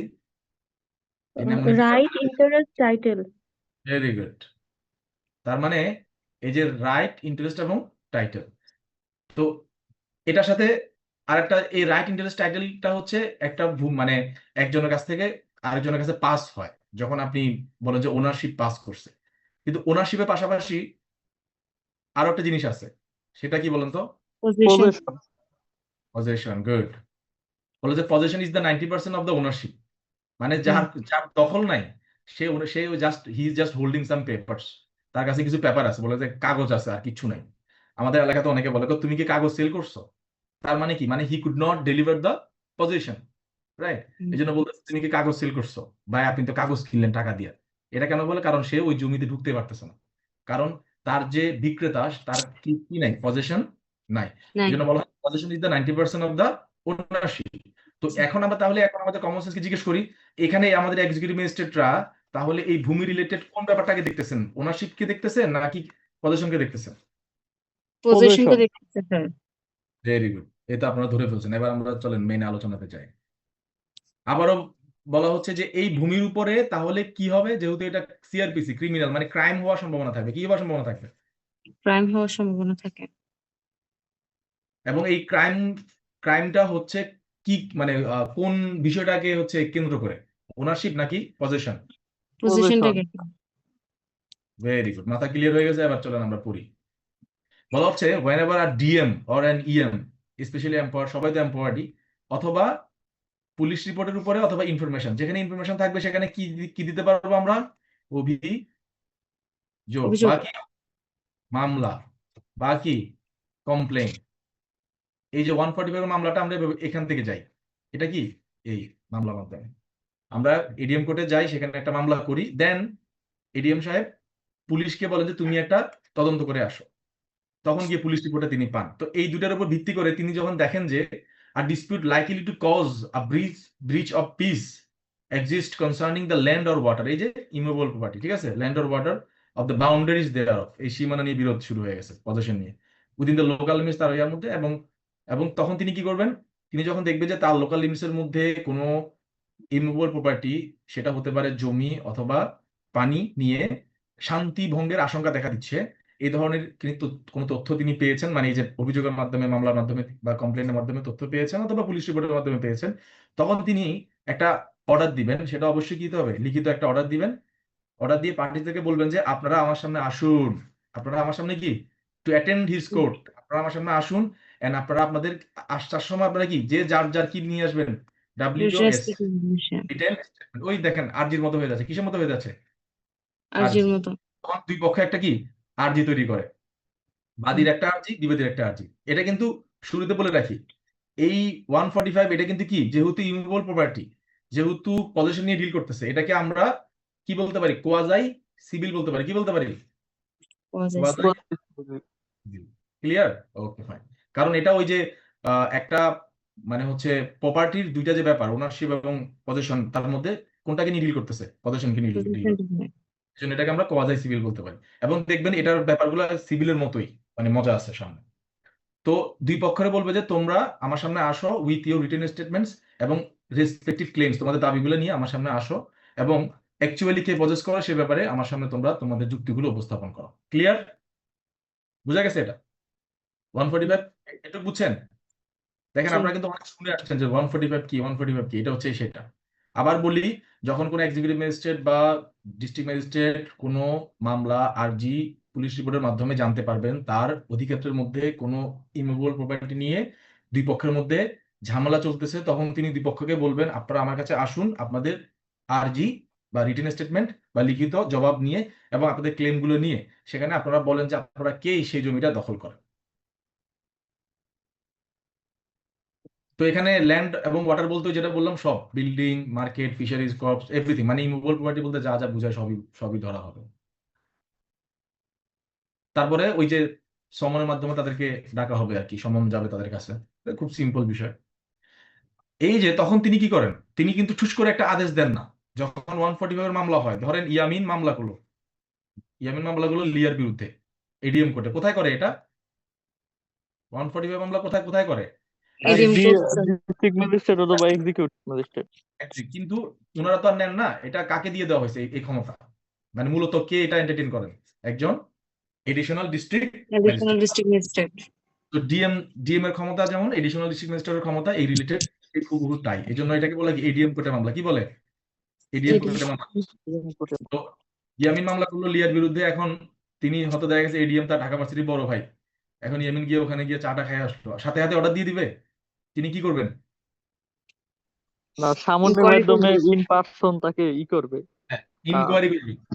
ইনকোয়ারিটা কিভাবে করতেছে দেখেন, মানে মেরিটে এখনো তিনি ক্লেমের মেরিটে এখনো তিনি যাচ্ছেন না, তিনি দুই পক্ষের স্টেটমেন্ট গুলো তিনি পড়বেন, দুই পক্ষকে শুনবেন, তারপর তাদের এভিডেন্স গুলো তারা নিবেন। এর টোটাল সবটা কিন্তু ইনকোয়ারির পার্ট। এভিডেন্স নিবেন, নেওয়ার পরে এরপরে তিনি দেখবেন, খেয়াল করেন, তিনি দেখবেন ধরেন এখানে একটা বিল্ডিং ছিল, এখানে মিস্টার সরি এখানে মিস্টার ইয়ামিন ছিল, হ্যাঁ, তো তাকে হচ্ছে এখান থেকে ভাগাই দিছে, তাকে এখান থেকে ভাগাইয়ে এখানে ধরেন এই যে লিয়া দাঁড়াই গেছে, এটা এখন তার। তো এই যে তাকে যে এখান থেকে ভাগাইছে, এটা লাস্ট 2 মাসের মধ্যে হয়েছে। ধরেন মামলাটা আপনি করছেন 1/1/2025। তো আপনাকে যে ইয়ামিনকে যে এখান থেকে সরাইলো, এটা হইতে হবে কি, এটা হইতে হবে ওয়েটিং 2 মান্থ। 1/10/2024 হয়েছে না, মিলছে না, 1/10, মিলছে। বুঝছো তো? হ্যাঁ, তার মানে 1/10/2024 থেকে 1/1/2025 মধ্যে, মানে 2 মাসের মধ্যে ডিসপোজেসড হইতে হবে। 2 মাসের মধ্যে যদি দেখাইতে পারে ইয়ামিন যে আমি 2 মাসের মধ্যে ডিসপোজেসড হয়েছি, তাহলে অ্যাকচুয়াল পজিশনে কে ছিল বলে ধরে নিবে, ইয়ামিন নাকি Liya? Yamin. Good, very good. তার মানে মানে অর্ডারটা দেওয়ার পেছনের 2 মাসের মধ্যে যে ওই জায়গাতে ছিল এবং পরে সেখান থেকে তাকে খেদাই দেওয়া হয়েছে বা ডিসপোজ করা হয়েছে, আইন ধরে নিবে he was in the actual position. Clear, বুঝতে পারছেন? এটা কে বুঝেন নাই বলেন? তার মানে অ্যাকচুয়াল পজিশন আমি নিরূপণ করার ক্ষেত্রে কোন ফর্মুলাটা অ্যাপ্লাই করব, যেদিন আমি আদেশ দিচ্ছি সেদিন থেকে আগের 2 মাসের মধ্যে কে ওখানে ছিল সেটা আমি দেখব। কারণ নিশ্চয়ই সে এখন ওখানে নাই বলেই তো মামলা করতে আসছে, তাই না? নিশ্চয়ই তাকে সেখান থেকে কি করা হয়েছে, ডিসপোজেসড করা হয়েছে। ম্যাজিস্ট্রেট কিন্তু দেখবে না এখন কে আছে, ম্যাজিস্ট্রেট কি দেখবে, যে লাস্ট 2 মাসের মধ্যে কে ওখানে ছিল এবং কাকে সেখান থেকে উচ্ছেদ করা হয়েছে। এখানে দেখেন এই যে any and which of the parties was at the date of the order before mentioned in such position of the said subject, মানে ওখানে কে ছিল উনি সেটা দেখবেন। মানে স্যার ঘটনা ঘটার 2 মাসের মধ্যে মামলাটা করতে হবে আর কি। এই যে এখানে আছে if it appears to the magistrate that any party has within 2 months next before the date of such order, হ্যাঁ, এই যে আপনি নীলগুলো একসাথে পড়েন, ইয়ামিন পড়েন তো, এই যে ব্লু কালার ওশান কালারটা একসাথে পড়েন তো। Any party has been forcibly and wrongfully dispossessed হ্যাঁ, এবার পড়েন within 2 months next before the date of such order. এই অর্ডারটা পাস করার, হ্যাঁ, এই অর্ডারটা পাস করার আগে যে পক্ষ আগের 2 মাসে ওই জমিতে ছিল তাকে ধরে নেওয়া হবে কি সে ওই জমিতে অ্যাকচুয়াল পজিশনে ছিল। তো বলা হচ্ছে he may treat the party so dispossessed, তাকে উচ্ছেদ করা হয়েছে as if he had been in the position at such date. Clear, মানে ধরে নেওয়া হবে তিনি সেখানে দখলে ছিলেন। এখন কথা হচ্ছে একবার আসি প্র্যাকটিক্যাল আসপেক্টে আসি, ইয়ামিন ভার্সেস লিয়া মামলা করছে, ঠিক আছে? তো ইয়ামিন বলতেছে যে এই জমিতে আমার দলিল কি আছে, দলিল আছে, কি আছে, দলিল আছে, আর আর কি আছে, নামজারি, কি আছে, নামজারি। লিয়া খতিয়ান। লিয়া বলতেছে যে আমার কাছে কি আছে, দলিল আছে, কি আছে। এখন দেখেন নামজারি খতিয়ান মানে কি, মানে আপনি সরকারকে খাজনা দিতে পারেন, আপনার খাজনার রসিদ আপনাকে দেওয়া হয়, তার মানে এক্সিলেন্ট অফিস তার থেকে খাজনা নেয় জমিটা অ্যাকচুয়ালি যে দখল করে। ক্লিয়ার, এবং দখল ছাড়া কারো নামে নামজারি খতিয়ান হয় না, এবং নামজারি খতিয়ান ছাড়া আপনি সেলও করতে পারবেন না। তাহলে অ্যাকচুয়াল পজিশনে কে আছে কাগজের দিক থেকে? ইয়ামিন। জামিন আছে, রাইট। কারণ তার দলিলও আছে, নামজারি খতিয়ানও আছে। তো এখন তাহলে এই 145 মামলাটা কার টিকবে? ইয়ামিনের টিকবে নাকি লিয়ারটা টিকবে? ইয়ামিনেরটা টিকবে। ইয়ামিনেরটা। গুড। তাইলে আমরা 145 মামলা কয় মাসের মধ্যে করব ডিসপোজেসড হওয়ার? 2 মাসের মধ্যে। প্রমাণ করতে হবে যে আপনি মানে আদালত যেদিন থেকে অর্ডার দিচ্ছেন বা যেদিন থেকে মামলাটা আমি ফাইল করেছি তার সেদিনের ব্যাক টু 2 মাস, মানে সেদিনের আগের 2 মাসের মধ্যে আমি সেখানে ছিলাম এবং আমাকে সেখান থেকে উচ্ছেদ করা হয়েছে। এরপরে আসবে হচ্ছে ডকুমেন্ট সব দেখবে, দেখে নিব।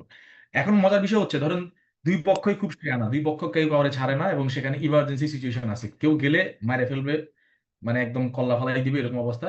তখন ম্যাজিস্ট্রেট বলবে যে ইয়ামিনও যাওয়া লাগবে না, লিয়াও যাওয়া লাগবে না, আমি এই সম্পত্তি কি করে ফেলতেছি, অ্যাটাচ করে ফেলতেছে। জাস্ট সিপিসির মতো। আর তিনি যখন দেখবেন যে এই ধরনের কোনো আর ডিসপিউট নাই বা পরবর্তীতে তখন তিনি তার এই আপনার যে আদেশটা সেটা কি করবেন, ক্যান্সেল করবেন এবং তার পুরো প্রসিডিং তিনি স্টে করে দিবেন যখন দেখবেন যে no such dispute as aforesaid exist. Clear? Sir তারপর এত পার্টি, কিছু দেখে, হ্যাঁ হ্যাঁ এত কিছু কি অ্যাকচুয়ালি দেখে বাস্তবে? দেখে না, বাট আপনি যদি ভালো লয়ার হন, আপনার লয়ার যদি শিক্ষিত হয়, আইন জানেন, তিনি তো ম্যাজিস্ট্রেটকে যদি এটা বলেন, উনি কি এটার বাইরে যাওয়ার সুযোগ আছে? আছে? না। আমরা তো একটা প্র্যাকটিস যেটা হয়ে আসতেছে এটার মধ্যেই থাকি, কিন্তু অনেক সময় ভালো ভালো কিছু লয়ার থাকে যারা আমাদেরকে এই সমস্ত বিষয়গুলো তুলে নিয়ে আসে, তখন আমাদেরকে এগুলো দেখতে হয় এবং ফলো করতে হয়। আইন True. জানা থাকতে হবে, প্র্যাকটিস কি হয় সেটা পরের বিষয়। আপনি যদি ভালো লয়ার হন, আপনার যদি কেস যদি সেভাবে ম্যাচ করে ফেলে, আপনি সেটা তুলতে পারেন কোর্টের সামনে। এবার দেখেন party in position to retain position until legally evicted, মানে যে ওই যে তাহলে পার্টি ইন পজিশন কাকে ধরে নিব আমরা? কাকে ধরে নিব? কাকে ধরে নিব? যে 2 মাসের মধ্যে পজিশনে ছিল মানে এক্স্যাক্টলি, ইয়ামিন। এক্স্যাক্টলি। তো সেই তো পজিশনে থাকবে, তাই না? Until hmm. কতদিন ধরে থাকবে? Until legally evicted. এই ইভিকশনটা কার মাধ্যমে হবে? এডিএম করবে? এডিএম করবে নাকি সিভিল কোর্ট করবে? সিভিল বলুন তো। কোড। সিভিল কোর্ট করবে, কারণ আলটিমেট সিদ্ধান্তটা সিভিল কোর্ট থেকে আসবে, খেয়াল করেন কিন্তু। কেন সিভিল কোর্ট বলতেছি, এটা সামনে আসতেছে। আপনারা বলতে পারেন যে এডিএম মধ্যে ইভিকশন করতে পারে, হ্যাঁ টু সাম এক্সটেন্ট পারে, কিন্তু মানে ওই আলটিমেট বস হচ্ছে কে? Civil court. Civil code. আর সেটা সামনে আমি দেখাচ্ছি। বলা হচ্ছে if the magistrate decides that one of the parties was or should under the first proviso, মানে ট্রিটেড ইন সাচ পজিশন। ওই যে এই ট্রিটেড এর ফর্মুলাটা কি দেওয়া হয়েছে বলেন তো, কোনটা দেওয়া হয়েছে আবার বলেন? যে any of the party shall be treated to be in the position, এই ফর্মুলাটা কোনটা? যে আদেশ দেওয়ার 2 মাস আগে সেখানে ছিল। ছিল। রাইট? বুঝতে পারছেন তো ফর্মুলাটা? তো তো তখন ভাই হুম ভাই এখানে ওই যে ব্যক্তি ডিসপোজেসড হয়েছে সে যদি রংফুলি ওটা পজেস্ট করে যে আপনার ওই 2 মাসের আগে, যে ইভিক্ট হওয়ার আগে, তাহলে তার বিষয়টা কেমন আসবে এখানে? সেটা কি উত্থাপন করা যাবে সে রংপুলি ম্যাজিস্ট্রেটের প্রসেস কাছে? করলো তো, সে রংপুলি প্রসেস করলো তো, মামলা তো সে করতেছে না, মামলা তো করতেছে অপর পার্টি। না, ধরো অপর পার্টি এটা কি ক্লিয়ার করতে করতে পারবে যে ক্লিয়ার যে এটা সে রংপুলি ছিল পজিশনে? সে যদি একবার পজিশনে চলে যায়, হ্যাঁ, until legally evicted he shall be treated in the position. মানে তুমি যদি একবার পজিশন হারাও, ওই মনে করো তুমি পজিশন হারাই ফেলছো, until you get it back by the court's order. বুঝা গেছে? ও ভাই, তাহলে সেটা সিভিল কোর্টে তুলতে হবে, মানে ম্যাজিস্ট্রেটের কাছে তুলে যাবে না বিষয়টা? শুধু ম্যাজিস্ট্রেটের কাছে তো তোলা যাবে যদি কাগজপত্র থাকে, তোলা যাবে না কেন? তখন কি ম্যাজিস্ট্রেট ওটা আমি মানে আমি ধর এক সেকেন্ড, আমি তোমার প্রশ্নটা বুঝছি। ধরো লিয়া এই জায়গাটা ভোগ করতেছে, ইয়ামিন আইসা হচ্ছে লিয়াকে এখান থেকে তুলে দিল, ইয়ামিন বসলো, ঠিক আছে? হ্যাঁ, এটা তো বলতে চাচ্ছ। তাহলে লিয়া যদি দেখাইতে পারে যে লাস্ট মানে অর্ডার পাস হওয়ার আগে 2 মাসের মধ্যে আমি সেখানে ছিলাম, তাহলে লিয়াই তো অর্ডারটা পাবে, তাই না? ইয়ামিন তো আর পাবে না। পাবে?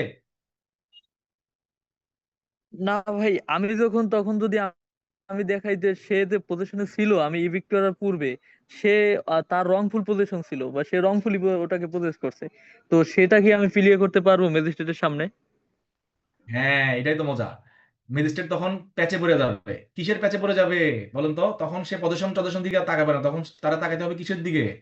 টাইটেলের দিকে। সিভিল কোর্টের দিকে।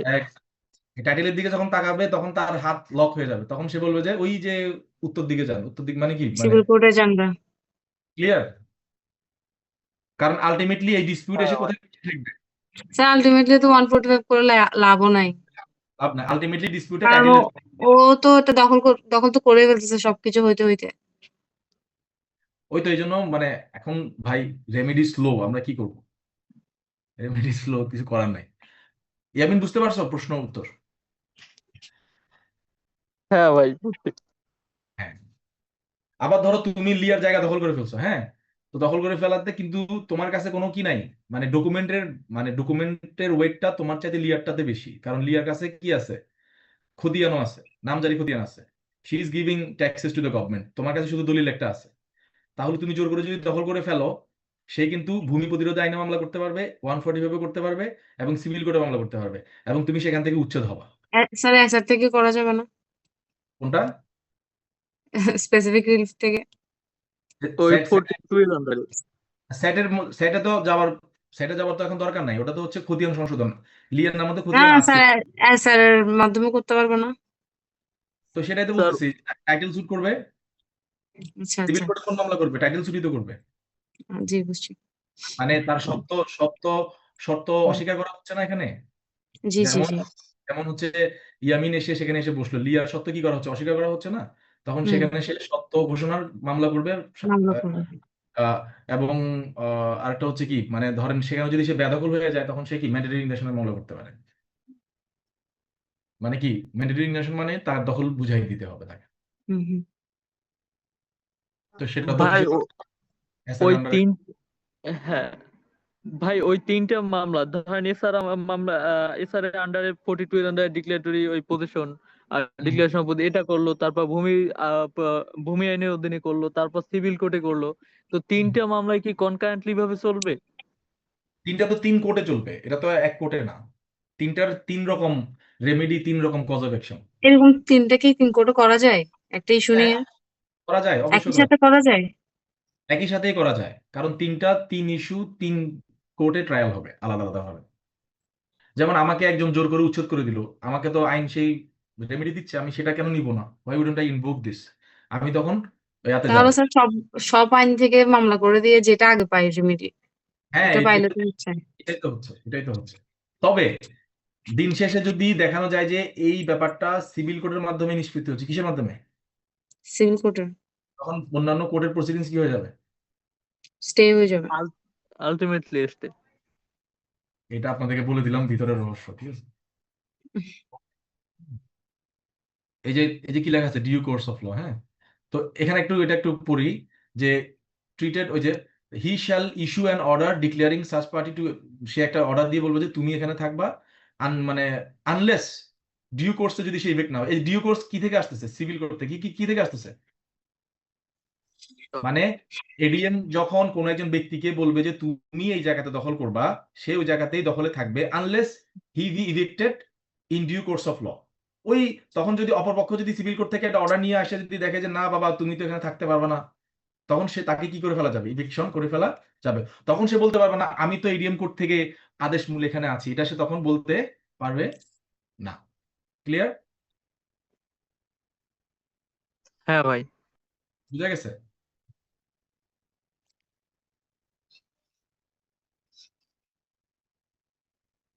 এবার দেখেন, এটা নিয়ে প্রশ্ন আসছিল, যে বলছিলাম যে কোয়াজাই সিভিল কেন বলতেছি। আমাদের সিভিল কোর্টে যখন কোনো পার্টি মারা যায়, সাধারণত ক্রিমিনাল কেসে যখন কোনো পার্টি মারা যায়, মামলা শেষ। হ্যাঁ ভাই। হুম, হ্যাঁ। আর সিভিল হুম। কোর্টে যখন কোনো পার্টি করা হয়, কি করা হয়? পার্টি করা হয়। হ্যাঁ, তো এখানেও ঠিক সেম, এটা হচ্ছে কোয়াজাই সিভিল এবং কোয়াজাই ক্রিমিনাল। মানে এটা কোয়াজাই সিভিল, কোয়াজাই ক্রিমিনাল। তো এখানে যখন, যেহেতু এটা ভূমি রিলেটেড ব্যাপার, ইমুভেবল প্রপার্টি রিলেটেড ব্যাপার, মালিকানা যদিও আলোচনা এখানে একদমই হয় না, বাট পজিশন নিয়ে আলোচনা হয়, কোয়াজাই সিভিল। তো এখানে যখন কেউ মারা যাবে, তার মামলা কি শেষ হয়ে যাবে? না স্যার, আর অবশ্যই তার লিগ্যাল লিগ্যাল রিপ্রেজেন্টেটিভটা প্রাইভেট হবে না। মামলাতে কারাতে হবে। আর যদি লিগ্যাল রিপ্রেজেন্টেটিভ কারা, এটা নিয়ে কোনো ডিসপিউট থাকে, তাহলে সবাইকে অ্যাড করতে হবে। বুঝা গেছে কি বললাম? যদি পরীক্ষায় আসে যে 145 এর মামলায় লিগ্যাল রিপ্রেজেন্টেটিভ কারা, এটা নিয়ে যদি কি থাকে, কোয়েশ্চেন অ্যারাইজ করে, তাহলে কি সবাইকে all person claiming to be representative shall be made to the parties. Clear? বুঝা গেছে যে 145 এর মামলায় কে লিগ্যাল রিপ্রেজেন্টেটিভ, এটা নিয়ে যদি প্রশ্ন উত্থাপন হয় তাহলে পক্ষ করতে হবে একজনকে, দুজনকে, সবাইকে, কাকে? সবাইকে স্যার। সবাই তো গুড। স্যার গং দিয়ে যে নিচে সবার নাম লিখে দেয় ওটা নাকি? হ্যাঁ হ্যাঁ হ্যাঁ, গং মানে হচ্ছে আরো অনেকে আছে, গং মানে আদার্স। আচ্ছা এবার দেখেন, যদি এডিএম সাহেব দেখে যে এখানে কোনো মুভেবল ইমুভেবল প্রপার্টির উপরে কোনো শস্য আছে যেটা হচ্ছে স্পিডি এবং ন্যাচারাল ডিকে হবে, হ্যাঁ, তখন তিনি চাইলে সেটা নিজের কাস্টডিতে নেবেন এবং সেটা সেল করে দিতে পারেন। ওকে, এটা খুবই কমন একটা বিষয়। আর এডিএম সাহেব যদি চান বিচার করার ক্ষেত্রে কারো সাক্ষী লাগবে, তিনি সেই সাক্ষীকে কি করতে পারেন, সমন দিতে পারেন। এবং তিনি এই ধরনের 145 মামলা করতে করতে যদি দেখেন যে কেউ দখলে নাই, কি নাই, nobody is in the position, none of the parties is in the position, তখন তিনি কি করবেন? অ্যাটাচ করবেন। অ্যাটাচ করে নিতে পারবে। এবার মজার বিষয় বলি, যখন অ্যাটাচ করে ফেলা হয়, এডিএম সাহেব এটা কি নিজের নিজের মানে হচ্ছে কাঁধে করে রাখবেন এটাকে? নিজের না, কাঁধে রিসিভার নিয়োগ দেবেন। Very good, very good, very good. তখন তিনি কি দিবেন? এই যে আসতেছে, রিসিভার নিয়োগ দিবেন। কি নিয়োগ দিবেন? রিসিভার। আরো রিসিভার মজার বিষয় বলি, আরেকটা মজার বিষয় বলি, এডিএম সাহেবও কি দিলেন? রিসিভার নিয়োগ দিলেন। সিভিল কোর্টে কি দিল? রিসিভার নিয়োগ দিল। নিয়োগ দিয়েছে তাহলে এটা কার রিসিভার থাকবে? সিভিল সিভিল কোর্টে। কোর্টে। এটা চলে যাবে, এটা বাদ। ঠিক আছে, এবং এটাকে কি করে দেওয়া হবে তখন? ডিসচার্জ। কি দেওয়া হবে? ডিসচার্জ। ডিসচার্জ। এখানে লেখা আছে, in the event of a receiver of the property the subject of the dispute being subsequently appointed by the any civil court. হ্যাঁ, পদে তারপরে বলা হচ্ছে ওই রিসিভারটা কি শ্যাল দেয়ার আপন বি কি হবে? ডিসচার্জ। মানে ডিসচার্জ। এডিএম সাহেব রিসিভার নিয়োগ করলেন, দেন সিভিল কোর্টও রিসিভার নিয়োগ করলো। পরীক্ষা যদি আসে তাহলে কার রিসিভার থাকবে? সিভিল কোর্টেরটা স্যার। আর এডিএম এরটা কি হয়ে যাবে? Discharge discharge. হয়ে যাবে। এবার আসি 147, খুব মজার বিষয়। এটা হচ্ছে কি, rights of use of immovable property, মানে কোন একটা ইমুভেবল প্রপার্টির উপরে আপনার অধিকার আছে ব্যবহার করার। এটাকে আমরা কি অধিকার বলি? সুখাধিকার। কি বলে? ইজমেন্ট রাইট বলে। ইজমেন্ট রাইট বলে। তো যদি ইজমেন্ট রাইট নিয়ে যদি কোনো ঝামেলা হয়, সেক্ষেত্রেও কোনো পক্ষ কি তার নিজে অথবা উকিলের মাধ্যমে এডিএম সাহেবের কাছে কি করতে পারে?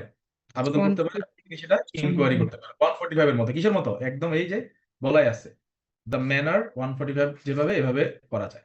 তো আমরা তো এতক্ষণ ধরে পার্সোনাল প্রপার্টি নিয়ে কথা বলতেছিলাম। কি নিয়ে কথা বলতেছিলাম? Personal property. Personal property. এখন আমরা বলতেছি কি নিয়ে? ইজমেন্ট নিয়ে। কি নিয়ে? ইজমেন্ট নিয়ে। কমন রাইট নিয়ে। Exactly, very good. তার মানে আমরা ইজমেন্ট নিয়েও কি করা যায়, মানে পাবলিক রাইট বা পাবলিক যে ইজমেন্ট গুলো আছে সেগুলো নিয়েও 145 করা যায়। 145 বলবো না, এটাকে আমরা বলবো কি 147। কি বলবো? 147 করা যায়। যদি এটা এটা এটা কেউ করে না, কেন করবে? ধরেন সরকারের রাস্তা নিয়ে আপনি মামলা করবেন, মানে মানে সরকার এটা শুনবে, সরকার আপনাদের জেলে ভরে দিবে। কারণ সরকারের রাস্তা ঘাট, নদী, নালা, খাল, বিল এগুলো দেখে কে? দেখে কে বলেন তো? প্রশাসন, ডিসি সাহেব। প্রশাসন। ডিসি সাহেব। আর ডিসির এক র্যাঙ্ক নিচে হচ্ছে কে? এডিসি বা এডিএম। হ্যাঁ, তা আপনি সেখানে বলবেন যে আজকে থেকে রাস্তাটা আমার, এটা দাবি করে সেখানে যাবেন, আপনাকে সে ধরে কি করবে? জেলে ঢুকে দিবে। এই জন্য এই রিলেটেড মামলাগুলো সেখানে হয় না। তবে যদি কোথাও, একটু খেয়াল করেন, আমি জাস্ট প্রেক্ষাপটটা দেই, যে এই বাজারের উপরে, এটা একটা বাজার, এই বাজারের উপরে আমরা প্রতি ঈদুল আজহাতে কি বসাই? ঈদের হাট বসাই। কি বসাই? গরুর হাট। হাট। এবং গত বছরও আমরা সেখানে এটা বসাইছি। ক্লিয়ার? বা এটা এখান দিয়ে একটা রাস্তা আছে, এটা আমরা প্রতি মাস এটা আমরা ইউজ করি, গত বছর আমরা ইউজ করছি, রাইট? এবং গত 3 মাসের মধ্যে এটাকে আমরা একবার ইউজ করছি। এই রিলেটেড কোনো ব্যাপার যখন ঘটে এবং পরবর্তীতে যখন এগুলো আর করতে দেওয়া হয় না, খেয়াল করেন, আর করতে দেওয়া হচ্ছে না, আর করতে দেওয়া হচ্ছে না, গরুর হাট বসাতে দেওয়া হচ্ছে না, রাস্তাটা ইউজ করতে দেওয়া হচ্ছে না, তখন এই যে ইজমেন্ট রাইটটা, এটা যে কেন তাকে করতে দেওয়া হচ্ছে না, তার এই রাইটটা কেন নিয়ে নেওয়া হলো, এটা রেমেডি চাওয়ার জন্য সে কোথায় যেতে পারে? 147 আন্ডারে এডিএম কোর্টে মামলা করতে পারে। ক্লিয়ার? ভাই, বাট এই ইজিমেন্ট অ্যাক্টে তো কোনো মানে সরকারি পাবলিক প্লেসের উপর যদি ইজিমেন্ট রাইট মানে ক্লেম করতে চায়, তাহলে তো তাকে 20 বছর ধরে টানা কন্টিনিউয়াসলি তাকে ওখানে প্রজেস করতে হবে। তো 20 না, পজেশন 20 না 60 ইয়ার্স। ভাই, তাহলে এটার সাথে সাংঘর্ষিক হয় না এখানে? কেমনে সাংঘর্ষিক হইলো? ধরো এটা তো সে অনেক আগে থেকেই ব্যবহার করে আসতেছে।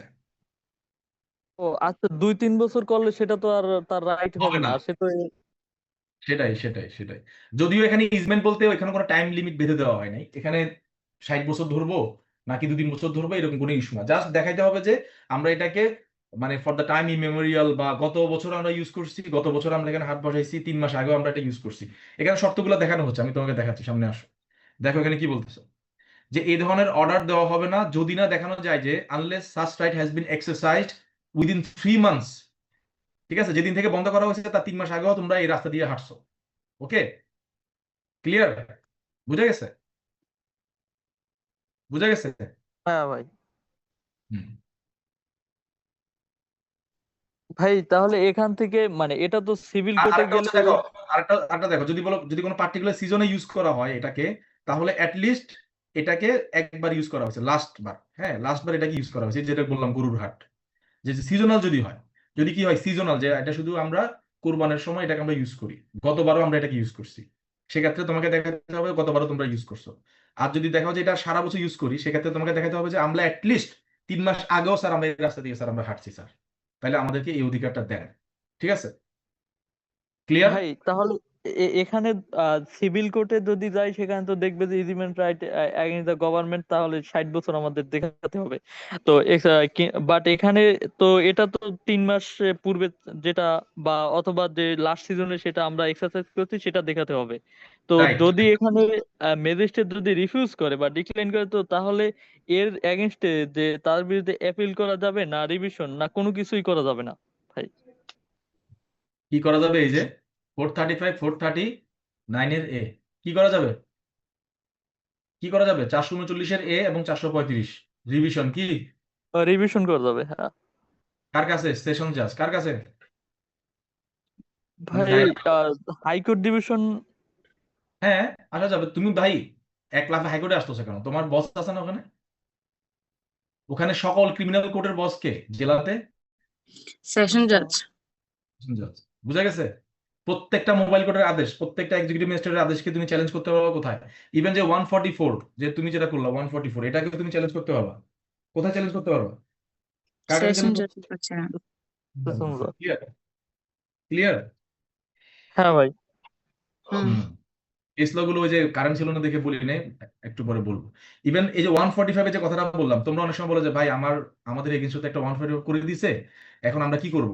ওই ওই লোকটা হচ্ছে এসআই কে টাকা খাওয়ায় আমাদের বিরুদ্ধে আদেশ নিচ্ছে, আর এডিএম সাহেবও ওই গতানুগতিক আদেশ দিয়ে দিচ্ছে। তখন ফর্মুলা হচ্ছে কি, কিভাবে 145 কে তুমি ইনফ্রাকচুয়াস বানাই দিবা? Just go to wire, go to কোথায়? সেশন কোড 435 এর আন্ডারে। কোথায়? না সেশন কোড। সেশন কোড তো পরে, ওটা তো তুমি সেশন সিভিল কোড। কই যাবা তুমি? হ্যাঁ, সিভিল কোড। সিভিল। সেশন করতে হচ্ছে আদেশ ফাইনাল হয়ে যাওয়ার পরে গিয়ে তুমি সেশন করতে যাবে। বাট তুমি পেন্ডিং থাকা অবস্থায় 145 পেন্ডিং থাকা অবস্থায় কই যাবা? Civil 145 civil code. এদেরকে এই টোটকাটা শিখাই দিই। 145 পেন্ডিং থাকা অবস্থায় 145 কে ইনফ্রাকচুয়াস করে দেওয়ার অস্ত্র হচ্ছে কি? Go to civil court. যেমন আমি তোমাকে একটা কেস বলি, সিভিল কোর্টে যায় কি করবে স্যার? সিভিল কোর্টে যায় কি করবে? জিকির করবে। সিভিল কোর্ট মামলা করবে আর কি, মামলা নাম লেখো, আচ্ছা। Abdul Alim versus state. ভাই পাকিস্তানের কেসটা তো বললেন না। এটা পাকিস্তান আমল শেষ হয়ে গেছে, বলবো একটু পরে। শুনো, আগে নিজের দেশের গুলো দেখো। Abdul Alim versus state 53 DLR, হ্যাঁ, আপিল ডিভিশনের কেস। ও মাই গড, 64 পেজ। কি বলতেছে দেখো, as the order of the civil code was passed, মানে অর্ডার বলছে, ডিক্রি বলো না কিন্তু, কি বলছে? অর্ডার। তার মানে সিভিল কোডের মামলা কিন্তু চলতেছে। হ্যাঁ, earlier there could not be any proceedings under section 145। যদি 145 চলার 145 এর আদেশটা আসার আগে যদি সিভিল কোর্ট থেকে কোনো একটা আদেশ তুমি পেয়ে যাও, ধরো, খেয়াল করো, একদম ক্লিয়ার করে দিচ্ছি, এই জায়গাটা নিয়ে 145 হয়েছে, আবার কি সিভিল কোর্টে মামলা চলতেছে। তুমি 145 এর আন্ডারে ইনজাংশন আসার আগে বা স্ট্যাটাস কো আসার আগে তুমি যদি সিভিল কোর্ট থেকে একটা স্ট্যাটাস কো নিজের পক্ষে নিয়ে আসতে পারো, তাহলে 145 এর স্ট্যাটাস কোটা কি টিকবে কি টিকবে না বলো? না, রদ হয়ে যাবে। রাইট, ঠিক আছে, ওইটা আর থাকবে না। তারপরে আরেকটা কেস আছে, এগুলো তোমরা দেখে নিও, আমি জাস্ট বলে দিচ্ছি, নাকি লিখে দিব? এগুলো অত ইম্পর্টেন্ট না, মানে এগুলোতে একাডেমিয়াতে এগুলো আসে না, জাস্ট জানার জন্য, এগুলো লয়ার হলে তখন জানতে পারবা। আমি just বলে দিচ্ছি, অমল কৃষ্ণ মন্ডল ভার্সেস কুমরেশ চন্দ্র একটা কেস, সেখানে কি বলা হচ্ছে দেখো, বলো।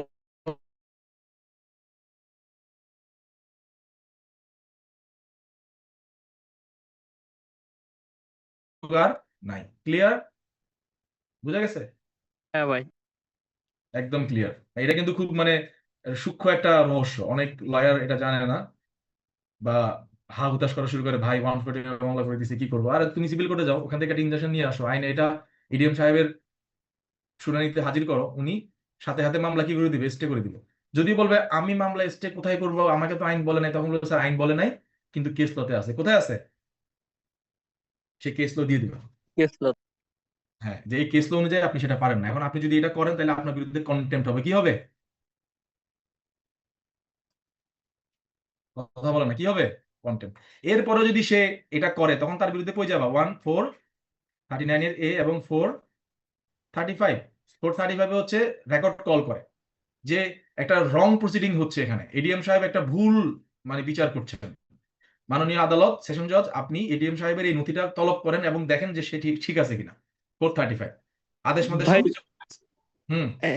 ভাই এখানে রিট করা যাবে না, সরাসরি হাইকোর্টে রিট করে দেওয়া যাবে না তাকে ওবিডিয়েন্ট করতে? শুনো, তোমার আমি বলি, আমি তোমার মধ্যে এরকম ক্লাসে বলছিলাম, তো স্যার আমার বলে তুমি ঘোড়া নিয়ে গিয়ে ঘাস খাবা কেন? মানে তোমার সামনে অপশন কি, 439 এ, 435, তোমার সামনে আছে সেশন জাজ, তোমার ঘরের কাছে কে আছে? তুমি ওনাকে বাদ দিয়ে হাইকোর্টে কেন আসতেছো? এটা এটা কি এন্টারটেইন করবে? ফোরামটা হইলো, হবে বলো? না না ভাই। তুমি ওখানে ধাপে তোমার ধাপে উপর হবে তো। এই বোকা, রিড কখন করা হয়, when there is no efficacious remedy available। এখানে রেমেডি আছে না, তোমার জরিমানা সহ তোমার রিট খারিজ করে দিবে, বলবে যে তুমি আগামী 1 মাস হাইকোর্টের প্র্যাকটিস বন্ধ। তুমি কি এটা চাও? তুমি কি তোমার না না প্র্যাকটিস বন্ধ করতে চাও? ভাই, ক্লায়েন্টের কাছ থেকে তো প্রচুর টাকা খাওয়া যাবে, যে রিটের কথা বলা বলা হবে। শুনো, তুমি আস্তে আস্তে খাও। তুমি আগে ওরে দিয়ে সেশন কোর্টে মামলা করো, ওইটা হারার পরে তুমি দেন রিট করো, তাহলে তুমি মামলাটা অনেক দূরে আনতে পারতেছো না। 2 বছর চললে তো অনেক টাকা, বুঝো নাই? এখন থেকে স্যার পলিটিক্স শিখে গেছে। কিভাবে ক্লায়েন্টকে মুরগি বানাইতে হয়, এটার উপরে আলাদা একটা হ্যাঁ, ক্লাস করো, কি যে করবে কোর্টে গেলে। যে কিভাবে ক্লায়েন্টকে মুরগি বানাইতে হয়। ওকে, তো এখন দেখো, ওকে, এখানে বলতেছে an order under this section shall be subject to any subsequent decision of the civil, বলেই দিছে।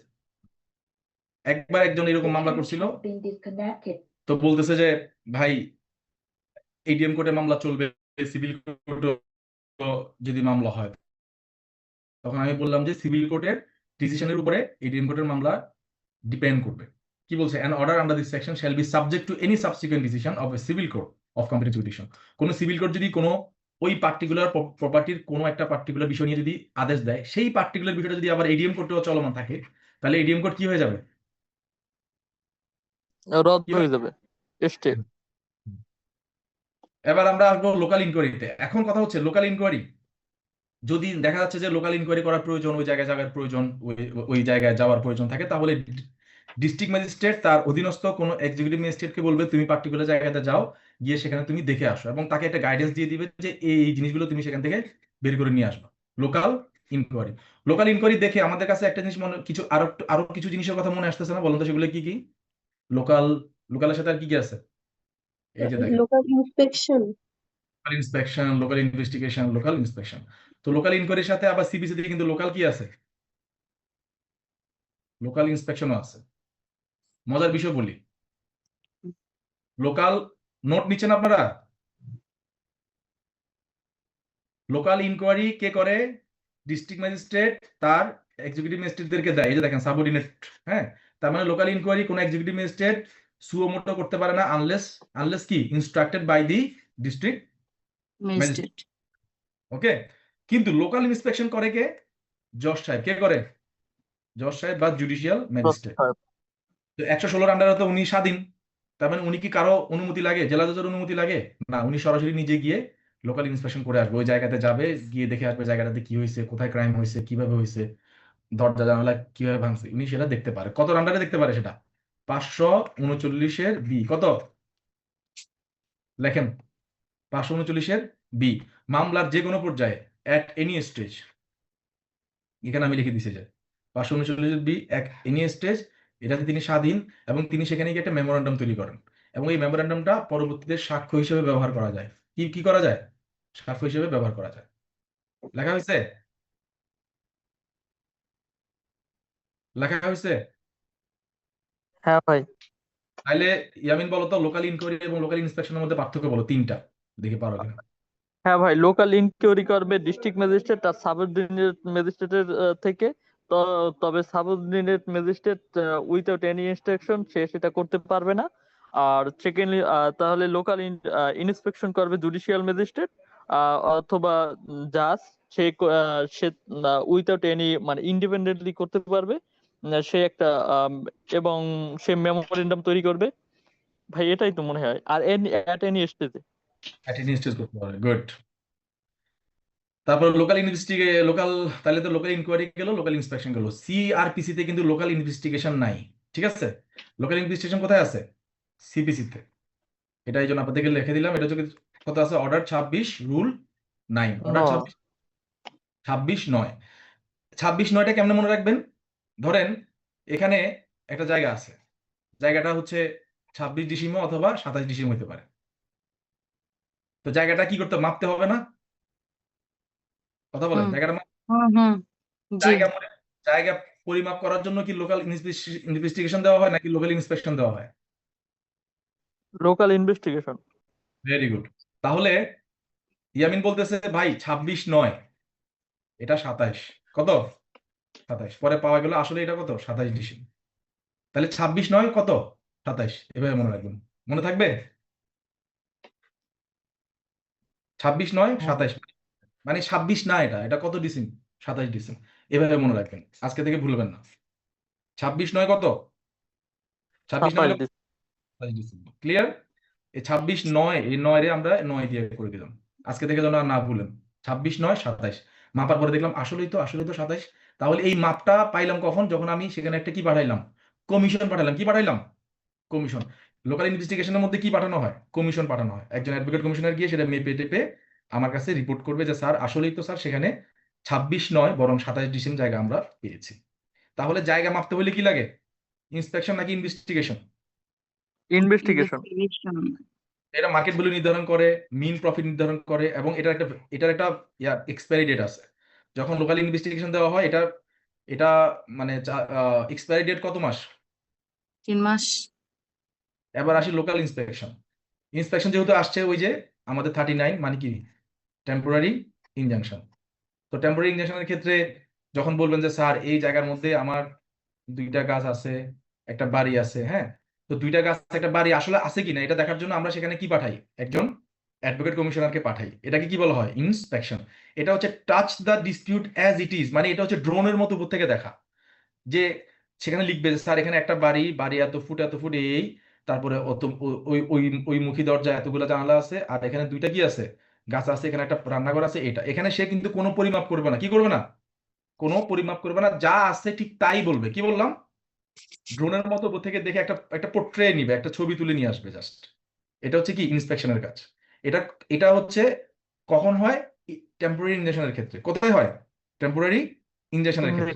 আর লোকাল ইনভেস্টিগেশন কিন্তু একটা ইন্ডিপেন্ডেন্ট প্রভিশন, মানে এটা আপনি চাইলেই এটা আপনি কি কোর্টের মাধ্যমে আপনি ইনভোক করতে পারেন। আর ইন্সপেকশন আপনি টেম্পোরারি ইনজেকশনের আদেশ ছাড়া লোকাল ইন্সপেকশন চাইতে পারবেন না, কারণ এটা কোন কোন আদেশের আন্ডারে আসছে? 39 কি নিয়ে ডিল করে? ইনজাংশন। রাইট, বাট ইনজাংশন না। কি ইনজাংশন? টেম্পোরারি। আর পার্মানেন্ট ইনজাংশন তো এসআর অ্যাক্টে। হ্যাঁ, মাথা খুলছে এতক্ষণে। তাইলে লোকাল ইন্সপেকশনে অ্যাজ ইট ইজ যা আছে ঠিক তাই বলতে হবে, এখানে কোনো মাপঝোপ করা যাবে না। অ্যাজ ইট ইজ মানে কি? ড্রোন থেকে আমরা যা দেখি বা ছবিতে আমরা যা দেখি ঠিক তাই। এখানে কোনো ধরনের মাপঝোপ করা, কোনো ধরনের পরিবর্তন করা এগুলো করা যাবে না। বা দখলে কে আছে সেটাও বলা যাবে না। ইন্সপেকশনে কিন্তু দখলে কে আছে সেটা বলা যাবে না, বাট ইনভেস্টিগেশনে দখল কে করে সেটা বলা যাবে। ক্লিয়ার? আরো পার্থক্য দিয়ে দিলাম। দখল কে করে এটা কোথায় বলা যাবে? ইনভেস্টিগেশনে। ইন্সপেকশনে দখল কে করে বলা যাবে না। না এটা বললে তো আপনি তো টেম্পোরারি ইনজেকশন মানে আর কোর্টের কোনো দরকার নাই, আপনি তো রায় দিয়েই দিলেন যে দখল উন্মুখ করে। তো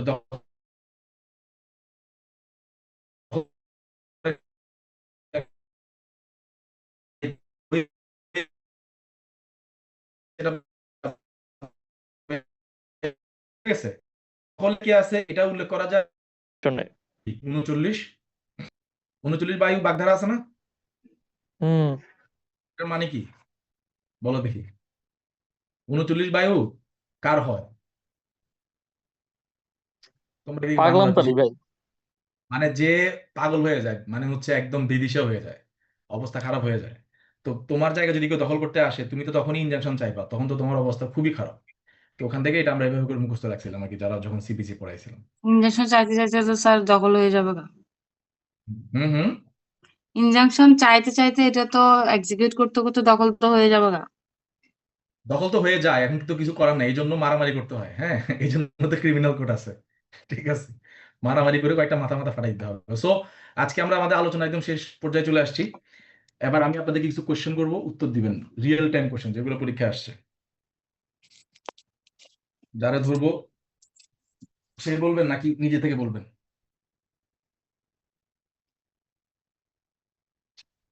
যেভাবে আপনার সুবিধা হয় স্যার। বলেন, লোকাল ইনকোয়ারির আদেশ কে দিতে পারে?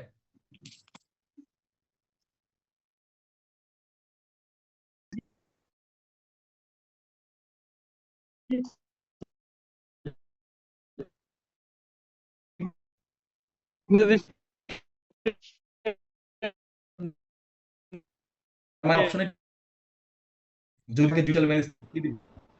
এক্সিকিউটিভ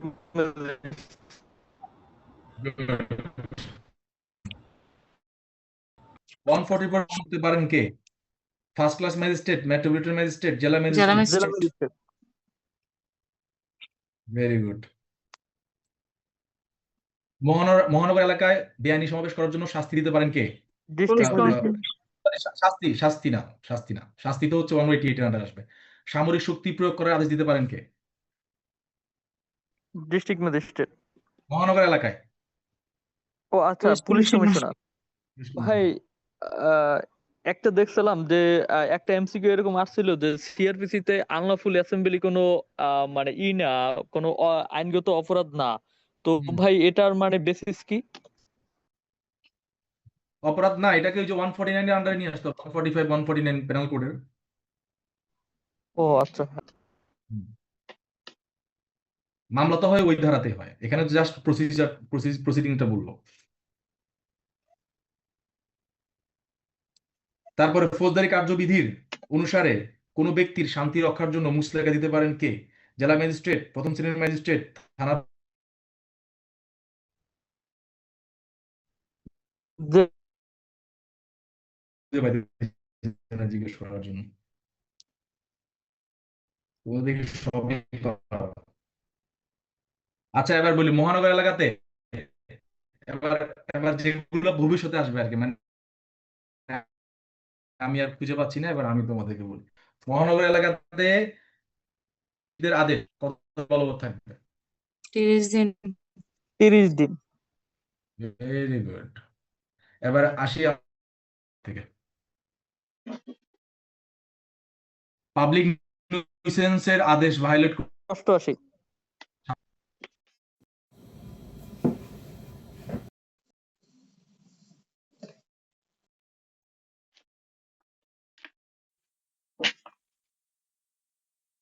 আচ্ছা শুনেন, মিলিটারি ফোর্স ব্যবহার করার ক্ষেত্রে মানে হুম। মিলিটারি কল করতে পারেন কে?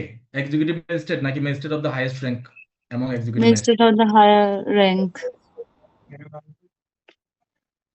তারপরে যখন মিলিটারি ফোর্সকে ম্যাজিস্ট্রেসি ক্ষমতা দেওয়া হয় তখন তাদেরকে কি বলা হয়? Special executive magistrate. Executive magistrate, right. যখন এক্সিকিউটিভ ম্যাজিস্ট্রেট থাকে না তখন মিলিটারি মানে হচ্ছে বা ওই যে কমিশন অফিসার করতে পারে না, এক্সিকিউটিভ ম্যাজিস্ট্রেটের দায়িত্ব পালন করতে পারে না। আন্ডার সেকশন 12 এ ভাই হ্যাঁ, আর স্পেশাল ম্যাজিস্ট্রেট। তাদের এই কাজ তাদের এই কাজ কোনো ক্রাইম হিসেবে পরিগণিত হবে না কোন অফিসে। হবে না।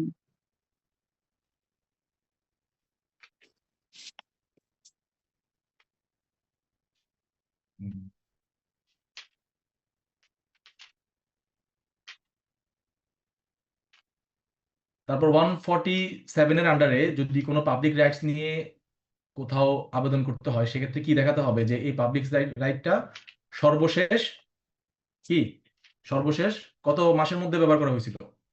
2 মাসের মধ্যে। 2 মাস, পাবলিক রাইট, ও পাবলিক রাইট 3 মাস, 3 মাস। আর সেজন করা হয়েছে 6 মাস। ওই হ্যাঁ, লাস্ট সেজন কোনটা? ওই যে সিজনাল যে ইউজ করছে ওটা হচ্ছে লাস্ট সিজনের যেটা ইউজ করছে। হ্যাঁ, আরেকটা হচ্ছে লাস্ট সিজন দেখাইতে হবে। আর যদি প্রাইভেট প্রপার্টি হয় সেক্ষেত্রে কয় মাস? 2 মাস। আর মহানগর এলাকাতে যে পুলিশ কমিশনার 144 বা যেটাকে আমরা বলি এটা জারি করতে পারে, সেটা সিআরপিসির আন্ডারে না, সেটা কিসের আন্ডারে হয়? ওই পুলিশ পার্টিকুলার অর্ডিন্যান্স। আন্ডারে, ওই পার্টিকুলার পুলিশ অর্ডিন্যান্স আন্ডারে।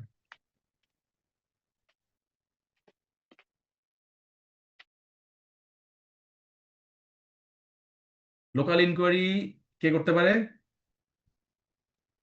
District magistrate. বা এক্সিকিউটিভ ম্যাজিস্ট্রেট। মানে ডিস্ট্রিক্ট ম্যাজিস্ট্রেট হচ্ছে তিনি কি করেন, আদেশ দেন আর কি তার সাবঅর্ডিনেট। এক্সিকিউটিভ। খেয়াল করো, এটা কিন্তু প্যাচ লাগাবো না। ডিস্ট্রিক্ট ম্যাজিস্ট্রেট তার এক্সিকিউটিভ ম্যাজিস্ট্রেটকে আদেশ দেন তুমি লোকাল ইনকোয়ারি করে আসো। আর লোকাল ইন্সপেকশন সিআরপিসি তে কত ধারায় হয়? 39 ইনজাংশনের ক্ষেত্রে। 539 এর বি, 539 এর বি, ঠিক আছে? সেখানে কে করে লোকাল ইন্সপেকশন? যে কোনো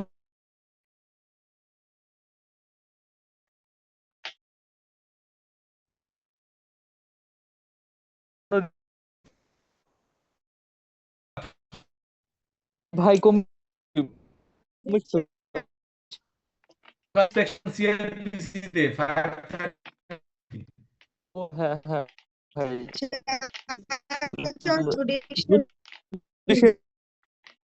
তিনি সেখানে একটা মেমোরান্ডাম, বসের অনুমতি লাগে না, তিনি প্রফেশন হিসেবে একই জিনিস আর লোকাল ইনভেস্টিগেশন কি বলবো?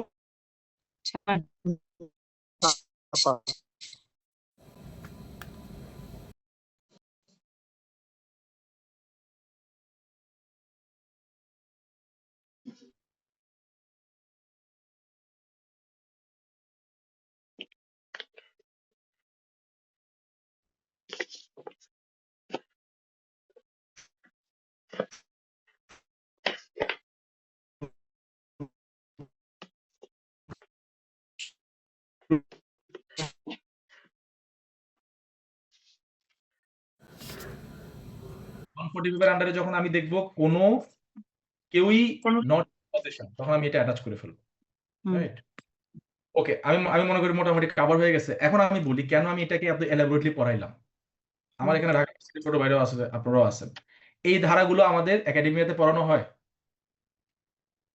না ভাই। এই জন্য আমি ডিটেলে পড়াই দিছি, যাতে করে আর মাথায় কোনো কনফিউশন না থাকে। প্লাস এই ধারাগুলো কিন্তু আমাদের মানে প্রাত্যহিক জীবনে কিন্তু প্রচুর ইউজ করা হয়। সো এখন থেকে আমরা জানি কোথায় কি হচ্ছে, কোন ধারাতে কেমনে করে 144 145 হচ্ছে, পাবলিক নিউসেন্স হচ্ছে, ওইটা হলে কি মানে ওইটা করলে কি অফেন্স হচ্ছে, অফেন্স হলে পানিশমেন্ট কি হচ্ছে। সো আমরা মোটামুটি জানি, এবং এখান থেকে বার কাউন্সিলে প্রশ্ন আসে, জুডিশিয়ারিতে আসে। কেন আসে? কারণ এই জায়গাগুলো কেউ টাচ করে না। এখন আমার কথা হচ্ছে, ওকে আপনি এটা না পড়েও পাস করতে পারেন, হোয়াট ইফ আপনি এটা পড়লেন, এখান থেকে আরো ভালো করলেন, তাই না? আরো বেটার না? আরো বুস্ট আপ হবে না? তো ঠিক আছে, তাহলে আমরা এখানে রেখে দিই ইনশাল্লাহ। আচ্ছা, আপনারা কি রেগুলার ক্লাস করতে পারবেন একদিন পর পর? জি পারবো হ্যাঁ, স্যার, এখন ক্লাস তাড়াতাড়ি নিলে করে ঠিক করে দেন স্যার। আচ্ছা ঠিক আছে, তাহলে আমি রুটিন রেডি করে ফেলি, দেখি একদিন পর পর ক্লাস রাখার চেষ্টা করবো। ঠিক আছে, তাহলে হবে নেক্সট। আচ্ছা স্যার, আসসালামু আলাইকুম। ভাই আমার একটা হ্যাঁ হ্যাঁ, বলো। এটা হচ্ছে ইরেলিভেন্ট প্রশ্ন আর কি, মানে আপনার বিষয় যে আপনি এখন মানে কোন কোর্টে আছেন আর কি। আমি এখন আছি হচ্ছে মন্ত্রণালয়ে, মানে আইন মন্ত্রণালয়ে। আচ্ছা আচ্ছা আচ্ছা। মানে আমি এখন কোনো কোর্টে নাই, মানে আইন মন্ত্রণালয়ে সংযুক্ত হিসেবে আছি। আচ্ছা ঠিক আছে, এই জন্যই আর কি, মানে আমি এখন একটু ইরেগুলার যাওয়া শুরু করলাম, তো ভাবলাম যে আপনি তো ঢাকায় আছেন, তাহলে একদিন হচ্ছে আপনার ইয়াতে যাবো আর কি। আচ্ছা, না এখানে নাই, এখানে নাই, এখানে কোথাও এখন। আচ্ছা ঠিক আছে, হ্যাঁ।